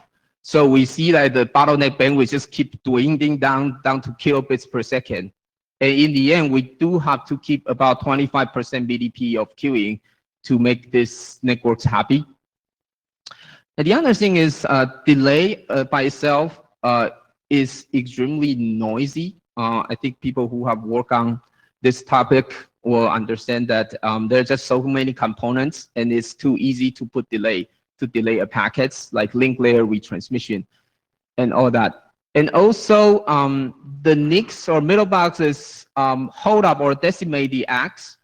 In some cases, we are seeing there's a TCP ACKing 200 packet for one shot. That means if you expect constant ACK stream to give you good bandwidth estimate, you are not going to get that. You need to devise a better rate estimation. And also token bucket-based policers, which we publish a second paper about that. That's very widely deployed in developing countries.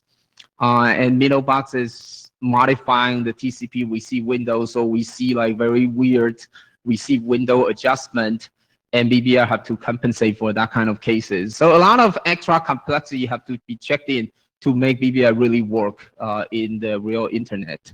Next slide, please. And another thing is that in order to implement BBR, it's not just changing the sort of for Linux a congestion control module that, okay, it's just a few lines how you tweak the CU, and a lot of things actually needs to be changed. Let's say, we want to estimate the delivery rate. And one sort of old approach is you look at the ACK spacing between the ACKs, and obviously that won't work if with the ACK decimation. And the other thing is when it's in loss recovery, how do you continue to estimate the rate correctly? And all this requires a lot of changes in the TCP stack itself.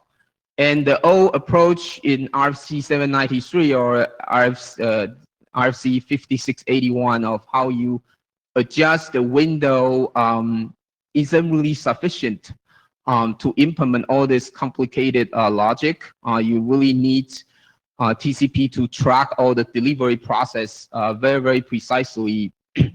And we hope that people realize that it's not just a C-win up and down in BBR. It's involved a lot of changes to the TCP main body in Linux. Next slide, please.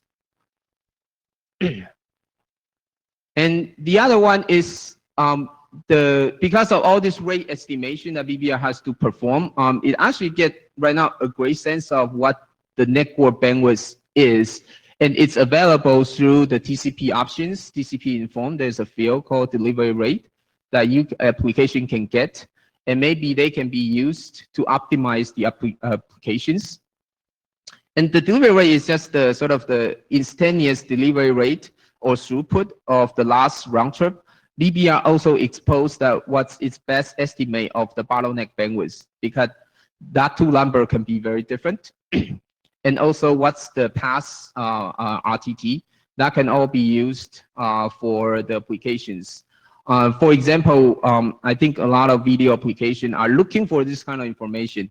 They either get it at the receiver, by basically measuring how fast the network it's receiving data from the network, at the high up in the application level, application layer, or on the server side, it takes the C-win and RTT and divide C-win divided by RTT to get sort of the network throughput.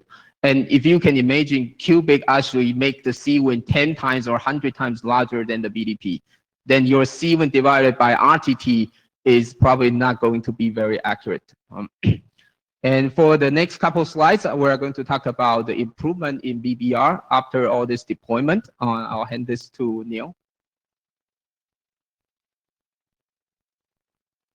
Yeah, so Yicheng's been talking about BBR itself and where we've been. I'm going to give you a sense of where we'd like to head next. So BBR already is working very well for us. As Yicheng said, we've fully deployed it for TCP on wide area networks at Google. But we think we can also improve it.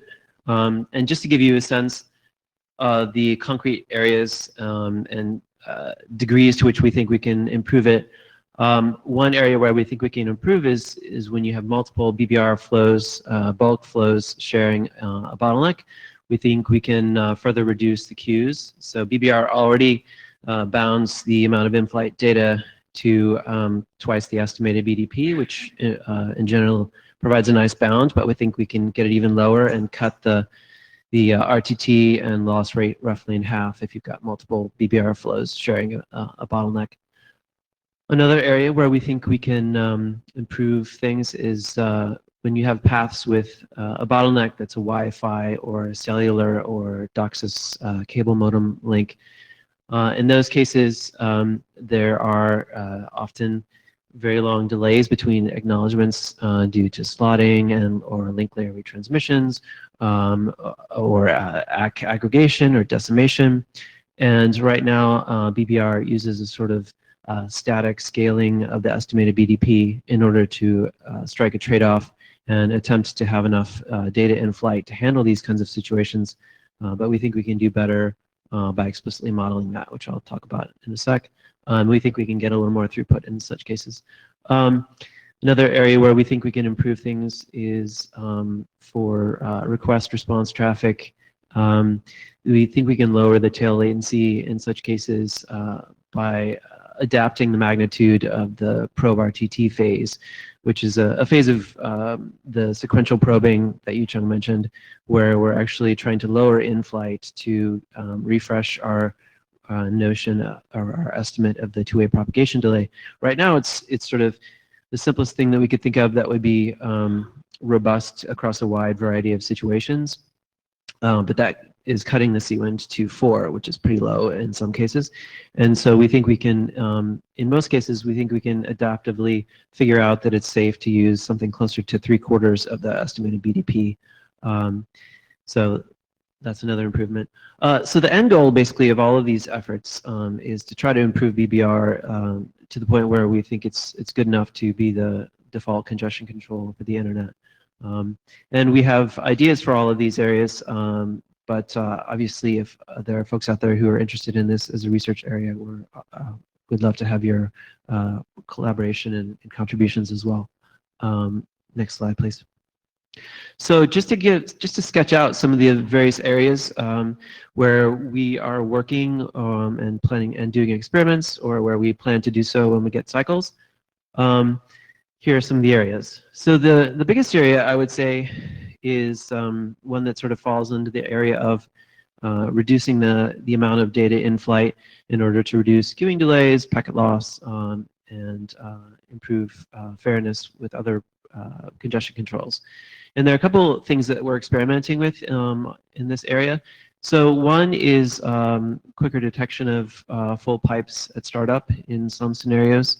So as Yicheng mentioned, right now, BBR purely looks at whether the delivery rate has plateaued, which works very well, but there are some cases with shallow buffers where we think we can probably add estimators that might look at some combination of loss and queuing metrics to further improve that. We also think that we're seeing good results with some experiments importing some ideas from proportional rate reduction, which is a loss recovery strategy in TCP. And in particular, Yicheng did some nice work enhancing the PRR implementation in Linux in 2015 so that it is it's sort of more gentle and uses packet conservation if it's seeing continued lost retransmits, but then it's a little more aggressive if it sees that actually the connection is making nice forward progress in the sense that the left edge of the window is moving along and retransmissions are being cumulatively acknowledged without seeing further packet loss. And in that case, it allows itself to slow start and get in-flight doubling as long as that's happening. And that seems to work extremely well in practice for TCP cubic at Google, and we think for BBR we can behave like that most of the time, except in the specific circumstances where BBR to meet its design goals needs to probe more aggressively for bandwidth. So another change, another possible area where we could get some improvements would be in refining the bandwidth estimator for cases where there's competition or application limited traffic. So if there are new flows entering, there's room for responding more quickly in some cases. And Yicheng mentioned, there are often crazy situations we see with middle boxes manipulating the receive window to try to signal how fast to go. And those currently BBRs, to keep things simple, it's interpreting receive window limitations the same way it would interpret network delivery rate changes. And we think we can improve behavior by explicitly separating those two notions. So another area where we can improve is in the way we're handling budgeting a certain amount of data in flight for TCP segmentation offloading, or TSO. Right now, that's sort of especially a big issue in local area networks where these segmentation chunks are very big relative to the BDP. And right now, BBR is sort of adding the budget for TSO on top of the estimated BDP. There are other approaches we could take, like using that budgeting as a floor rather than something we add on top. There are another general approach that we're seeing is providing some nice wins is more frequently pacing at a subunity gain, that is pacing at a rate below the estimated bandwidth to keep the in-flight closer to the estimated bandwidth delay product. And finally, one of the big areas that I'll speak about in a little bit more detail in a second here is to basically try to explicitly estimate the amount of buffer space that's available for bandwidth probing. So right now, BBR bandwidth probing in sort of steady state, it paces at 1.25 times the estimated bandwidth for a round trip to try to sort of put a quarter of a BDP in the bottleneck buffer. Obviously, if the buffers are very shallow, then that amount of space is not really there. And so that can cause some packet loss. And that's the main reason right there for the elevated retransmit rates we see in the Google deployment in YouTube. But we think we can probably improve that by explicitly estimating how much room we have to probe bandwidth and going from there. So other areas, broadly speaking, where we might see improvements would be improving fairness with other congestion controls. I'm going to show you some slides sort of illustrating how we think that in deep buffered situations, BBR does a pretty good job of being fair and in fact is considerably better than cubic. And so the areas where we want to focus are on shallow buffered situations, and in those areas we think that the techniques up above where that I've just been discussing should help quite a bit. Again, as I alluded to earlier, we think we can improve latency for request response traffic, the tail latency, by adaptively figuring out how deep we need to dip our in-flight data to probe the two-way propagation delay. And then finally, as Yicheng was saying, one of the big areas where we think we can improve, and something that's actively undergoing work, is basically trying to build an explicit model or estimator to characterize the timing structure that we see in the ACK streams for these radio and cable systems. And so in particular, the amount of data that BBR keeps in flight is twice the estimated BDP, and that's sort of trying to strike a balance and have enough in flight for these problematic paths that have these long delays. But in the case the ACK structure is not actually due to that, but is due to other flows, we end up putting more data in flight than we'd like to. And so we hope that by explicitly modeling these ACK structures where we do need in-flight data, we can avoid having that extra data in flight in cases where we don't really need it, and thus, in the general case, reduce the amount of extra data we have in the network. Next slide, please. All right, that was a lot of text. So let me just show you some test results we have with just a few of these mechanisms in place on top of the existing BBR code that's in Linux. We'll give you a sense of, in deep buffers, how fair is BBR to Reno relative to Cubic's behavior with Reno. So next slide, please. So here's just a simple illustration of how if you have one BBR flow and one Reno flow on the top there, this is in a sort of typical broadband kind of or last mile kind of scenario with 10 megabits of bandwidth and 40 millisecond round trip time and a megabyte of buffer. So BBR does a nice job of sharing the path in a very friendly fashion with Reno there on the top. But by contrast, Cubic sort of gradually squeezes out the Reno traffic, and I think that's probably largely due to the fact that Cubic has this notion of W max, the window that it saw right before the last packet loss, and it sort of assumes that's the best operating point. But of course, if you have a very deep buffer, then that's not really the best operating point. That's almost the worst operating point because you have massive queuing delays. But in addition to being a point with a lot of delay, it means that every time there's a packet loss, Cubic is going to sort of try to zoom right back up to a full buffer, whereas Reno is going to only very gradually increase its C-wind every round trip time, and thereby lose out in this battle with Cubic. Next slide, please. So as you sort of dial up gradually dial up the number of Reno flows, that your BBR or cubic are competing with. In some cases, then BBR does start to get a little bit more than Reno, but in a similar scenario, cubic again continues to squeeze out the Renos. Next slide, please. Now, once you have a lot of Reno flows and in your sort of background traffic, and you have just say 2 BBR or 2 cubics, it starts to kind of look like this picture, which is to say that BBR and cubic have a sort of similar level of fairness. They both grab, maybe 2 or 3 times their fair share in a scenario like this, and it sort of stabilizes like that.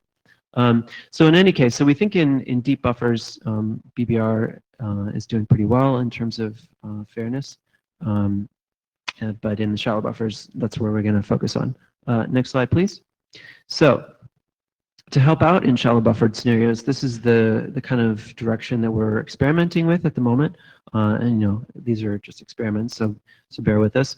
But the goal here is to reduce the amount of buffer pressure that BBR is exerting in shallow buffers.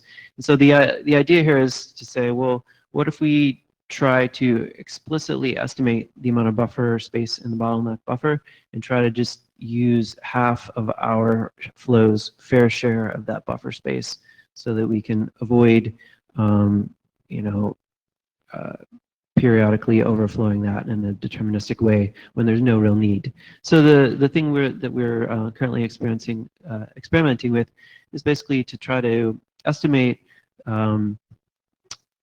this notion of the full RTT, or the average of the RTT samples that we see in the first round of loss recovery phases over some recent window. And we could say, well, if we have some notion of that, then we can estimate our flow's fair share of that bottleneck buffer by saying, what's the RTT when the buffer is full and what is it when it's empty, and subtracting and then multiplying by the bandwidth to sort of get a notion of the buffer size, and then that's for us, and then dividing it by 2 so that we're leaving some headroom in case new traffic enters. We don't want to be always using all of the buffer, obviously. So, and then we can, once we have that notion, then we can sort of use that as a bound for our amount of data in flight by adding that to the estimated BDP of the pipe itself. So we've got sort of enough in flight to fill the pipe, and then enough to probe for extra bandwidth without, overflowing the bottleneck buffer. And then if then we might want to, then we need a scheme, of course, to refresh that and continue to probe more gently but scalably when there are no recent losses. All right, next slide, please. So if you're interested and have time, of course, we'd always love to have testing contributions. Obviously, more data is always useful, and Google has a lot of different kind of networks. Obviously data center networks and wide area gigabit WANs, and obviously a lot of last mile traffic that's video streaming and web traffic. But we don't see all kinds of traffic at Google. We don't have a lot of Wi-Fi LANs where that kind of thing. So if you have, we encourage folks with test results to share them with us, especially with current and upcoming AQM schemes. DOCSIS, AQM, Pi, other, what have you. And of course, we love packet traces and or even just recipes to reproduce issues. And in general, if you're trying to use BBR in some realistic scenario and it's not giving you good performance, we'd love to hear, because we'd love to work on improving it in your scenario. Next slide, please. So in conclusion, we've been talking about how loss-based congestion control has been serving us very well for 30 years or so, but it's increasingly running into significant problems on some very important use cases with today's networks. And we're finding that the packet loss signal, when taken in isolation, is often too late if you've got a big FIFO buffer, which leads to big queues and buffer bloat, or if you've got commodity switches and you've got a gigabit WAN, then what you see is packet losses that are just too noisy or too early. And the result with loss-based congestion control is severe underutilization. So BBR takes a different approach. Instead of loss-based congestion control, which has a sort of single parameter C-wind sort of de facto model of the network that's trying to estimate the maximum amount of data that can safely be injected into the network. Instead of that approach, BBR tries to create an explicit model of the network with both the bandwidth available to the flow and the two-way propagation delay, or RTT, of the path. And then it tries to use that model to maximize the bandwidth of the flow while keeping the queue small. And we've deployed this for all TCP traffic on google.com and YouTube, and we've also deployed it for TCP traffic on our internal WANs. And in general, we see big improvements in the performance of both web and video and RPC traffic. And the code is available in open source projects in the Linux TCP stack and in the Quick transport protocol. There's active work continuing on the Quick implementation, which is underway. And also there's a team at Netflix who's got a BBR implementation for FreeBSD that they're testing, Randall Stewart and his team there at Netflix. And obviously we're continuing to actively work on the algorithm, and would love your feedback and questions and so on, and contributions. Next slide, please. So that's it. This is the link to the mailing list, and it has a little welcome message at the top with links to past talks and a paper, that kind of thing. And we'd like to thank all these people on this list for all their help and support in getting BBR to where it is. Any questions? So Jim Roskin from Amazon now. First off, I guess probably go unsaid, and many people, I'm just ecstatic to see this made public. This is just wonderful. I followed it being developed internally, so now it is great. Thank you. Beyond belief to hear it talked about, and it's beautiful. Quick specifically was explicitly defined to try to monitor one-way transit times and variations in that, with hopes of going in this direction. I notice you talk about active modeling of RTT, and the issue historically that I used to stress is that RTT conflates forward and backward transit time. So the question is, rather excuse me, rather than using your explicit algorithm based on RTT, has there been progress to use Quick's ability to measure variation, pacing rate versus receive time, and whether you've had better results? Either A, have you been trying to do that for Quick, as I say, an advancement, and B, can you comment on any results you might be seeing thus far? Thank you. Right, good question.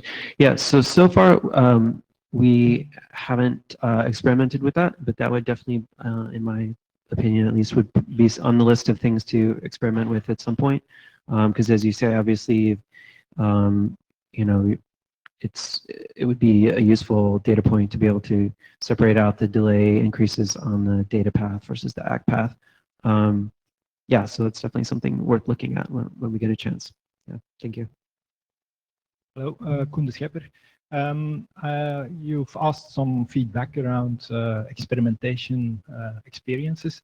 So a while ago, we tried a little bit on our GUI BBR in combination with a few things, and I think most of the topics that we experienced or are already on your list. One is the kind of fight of BBR with an AQM. So you showed results with deep queues. When the queues are more normal, or there is an AQM in the middle, there is a fight because BBR wants to set the queue to a certain target. If the AQM has a target below, it's just increasing the drop probability, which is for a long time ignored by BBR. And then suddenly it realizes there is something wrong, I guess. I don't know the details. So it goes to a lower rate again. So that's something I think, and you already mentioned that's some part to work on. Another thing that I think is going on when there is competition between Cubic and BBR is that BBR sets its target, Cubic starts to increase the round trip time, and from a moment there is some kind of drop, BBR thinks it can increase also the throughput because Cubic keeps the queue full, so there is a kind of new target which is above there. So then I think there is also again a lot of loss. Cubic goes down, and when Cubic is down for a long time, after several tens of seconds, BBR realizes, okay, I don't have to keep this big queue, it goes down again, which makes it Cubic coming up again. BBR goes down for a while, so there is kind of oscillation effect that I saw there. Mm-hmm. Yeah, thank you. Yeah, so we've seen similar effects as well. And to take the two different effects that you mentioned, so for the first one with AQM, yeah, our hope is, or at least my hope from experiments is that if we can get this scheme that is sort of explicitly modeling the amount of buffer space that either the FIFO-Q or the AQM wants the flow to occupy, the hope is that hopefully will work across both FIFO buffers and AQM buffers, because the hope is to explicitly estimate the amount of queue that bottleneck wants, whether it's unmanaged or managed. And then for the second one, yeah, the the dynamics of interplay between BBR and loss base can be kind of complicated and depend on the BDP and the rate and things. And one thing that we think that might help in that case that I've been thinking about experimenting with is to pay closer attention to whether the bandwidth samples that BBR is acquiring are happening because of its own actions, because of its own probing, or not. Because as you mentioned, there's this phenomenon where the buffer can fill up, and then the loss-based congestion control can back down, and then BBR can say, oh, well, look, I'm getting a higher throughput. But that's really just because the loss-based congestion control is doing something sensible in short term, and that doesn't mean that there's sort of sustainably more available bandwidth. So, but I think there might be ways for BBR to distinguish that by sort of paying more attention to the bandwidth samples it gets when it itself is probing for more bandwidth, and tending to not pay quite so much attention to bandwidth samples it gets when it's not probing for bandwidth. Because if someone else is lowering the queue, that doesn't mean that there's necessarily more sustainable bandwidth available. Anyway, thank you for those observations, and we'll continue to work on those scenarios. Maybe another topic. We should wrap up because we have one more presentation and we have 8 minutes left. Yeah, we would love to talk offline with anyone else who has more questions. Oh, you can get back in. I'll try to be quick. My name's Tim Shepard. Michael, could you go back to slide 10? And just the first thing on slide 10 was where you mentioned that so BBR is cool because the way you describe it, you actually you figure out where the knees are on those two curves, and you just go right to that point. But then when Yucheng got to this slide, he said, actually, BBR doesn't do that anymore. What you do is even though you'd like to be at that point, you actually, if I understood Yucheng correctly, you said that you deliberately move to an operating point where there's going to be more latency, because if you don't do that, the LTE networks don't give you any throughput.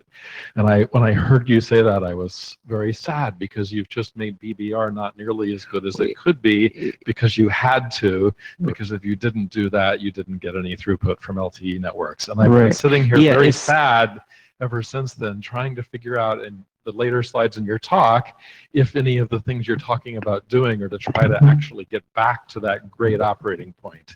Yeah, so this is sort of a complicated point, but we should say that what BBR does is it makes sure that in the case, in the course of its gain cycling to probe for more bandwidth, it makes sure that every cycle it tries to put a quarter of a BDP of packets in, and then it tries to take them right back out, and then sail at the bottleneck rate, so that in general what happens is it puts a little bit in the queue, Okay, so I was says, more, hey, I need more bandwidth, and then goes yeah, away. so I and was then- more sad than I should have been, but I'm still a Yes. little bit sad. Yes, Got it. exactly.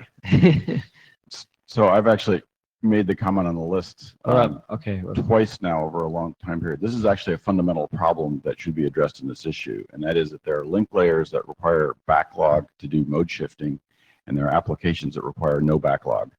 And the distinction between them actually has to be sort of a global policy that this is the right arena to talk about, because there's a trade-off, there's a system-wide trade-off, and that behavior is common to all, has to be common to all the transports and common to all the link layers. Okay, I'll use this chance to make a few announcements. First of all, there is another talk in the charter and the agenda, which we're skipping, and we're moving over to TSV area. So if you're interested in that talk by Praveen, you should come to TSV area. Second, if you haven't signed the blue sheets yet, you may want to as you leave, and the other set of blue sheets is still around somewhere. And third, we have Randall before. We have what? Hi, Randall Jessup, Mozilla. I won't be quite as quick as I was going to be, but I'll try to be quick. I was interested if you've looked at this, at the interaction between this and delay-based, interpacket delay-based algorithms, such as the ones being developed in ARMCAT by Google and by others. And if you haven't, I think we definitely should look at that, because these definitely sit in the same space. And the interactions and the fairness between them is going to be important going forward. Also, the work there being done on using interpacket delay, I think someone said earlier, suggested that that's something you were going to be taking a look at, using interpacket delays as well as round-trip delays. That might be interesting as well. Thank you for the pointer. Yeah, we'll be sure to take a look at that. Praveen Balasubramanian, Microsoft. Two questions. So, Praveen Balasubramanian, Microsoft. Two questions. Are you planning to write a draft on this and present it to the IETF so that there could be other implementations? And the second question is thoughts on incremental deployment, given that the graphs that you showed about coexistence with New Reno. I'm expecting that behavior would be similar when you're kind of sharing the bottleneck link with Cubic. So any thoughts on incremental deployment? So yeah, I guess, yeah, at some point we would be interested in writing a draft to document the algorithm in case there are other people interested in implementing it. And in terms of incremental deployment, so we think this has pretty nice properties in terms of incremental deployment. So for example, one of the problems that Vegas had in terms of being deployed was that it was sort of too nice. It would try to put so little extra data in the network that if there was loss-based congestion control on the same path, it would sort of clobber the Vegas. BBR doesn't suffer from that particular problem. It's sort of, if there is someone else that's bloating the queue, BBR will sort of realize that in its two-way propagation. Its min-RTT estimate, which is attempting to measure the two-way propagation delay, if that's visible, will instead, if someone is persistently bloating the queue, it will sort of snap up and it will measure the amount of queue that other people are persistently putting in the network. And then that will sort of allow BBR to scale up its CWIND and maintain its available bandwidth, despite the fact that someone else is using pure loss-based congestion control. So, but if those flows go away and the queue drops back down, then BBR will realize that, and it will sort of, the min-RTT will snap back to the two-way propagation delay, and it will be able to go back to its preferred operating regime of sort of low queues. So we think it has sort of right incentive structure in terms of being better by itself, and then being quite good and as good as Cubic when it's with Cubic or at least gives usable performance when it's cooperating with Cubic in a bottleneck. If that, I don't know if that addresses your question. Yeah, that does. Follow-up question. In your deployment numbers that you shared, Yeah. was BBR sharing a bottleneck link with Cubic, or was it the only congestion control? So it was BBR which? Was BBR sharing the bottleneck link with other congestion control, or was it the only one? Well, this was basically all so the AB numbers were sort of comparing when you take a slice of 1 or 2% of traffic and run BBR versus a slice of a similar size running the other congestion control, and sort of comparing the numbers. So in some cases that would be sharing bottlenecks with other congestion controls. Probably in most cases, based on our experience, most people most flows are not sharing. These days, most people have most of these flows are cell phones or laptops or home devices that are just one flow going over cellular or Wi-Fi or cable links. And obviously there are some corporate scenarios or universities where there's much wider sharing. But we think in most cases it's just one congestion control. Okay, thanks. Yeah. All right. Thank you, everybody. Yeah, let me have the blue sheets and have a good lunch.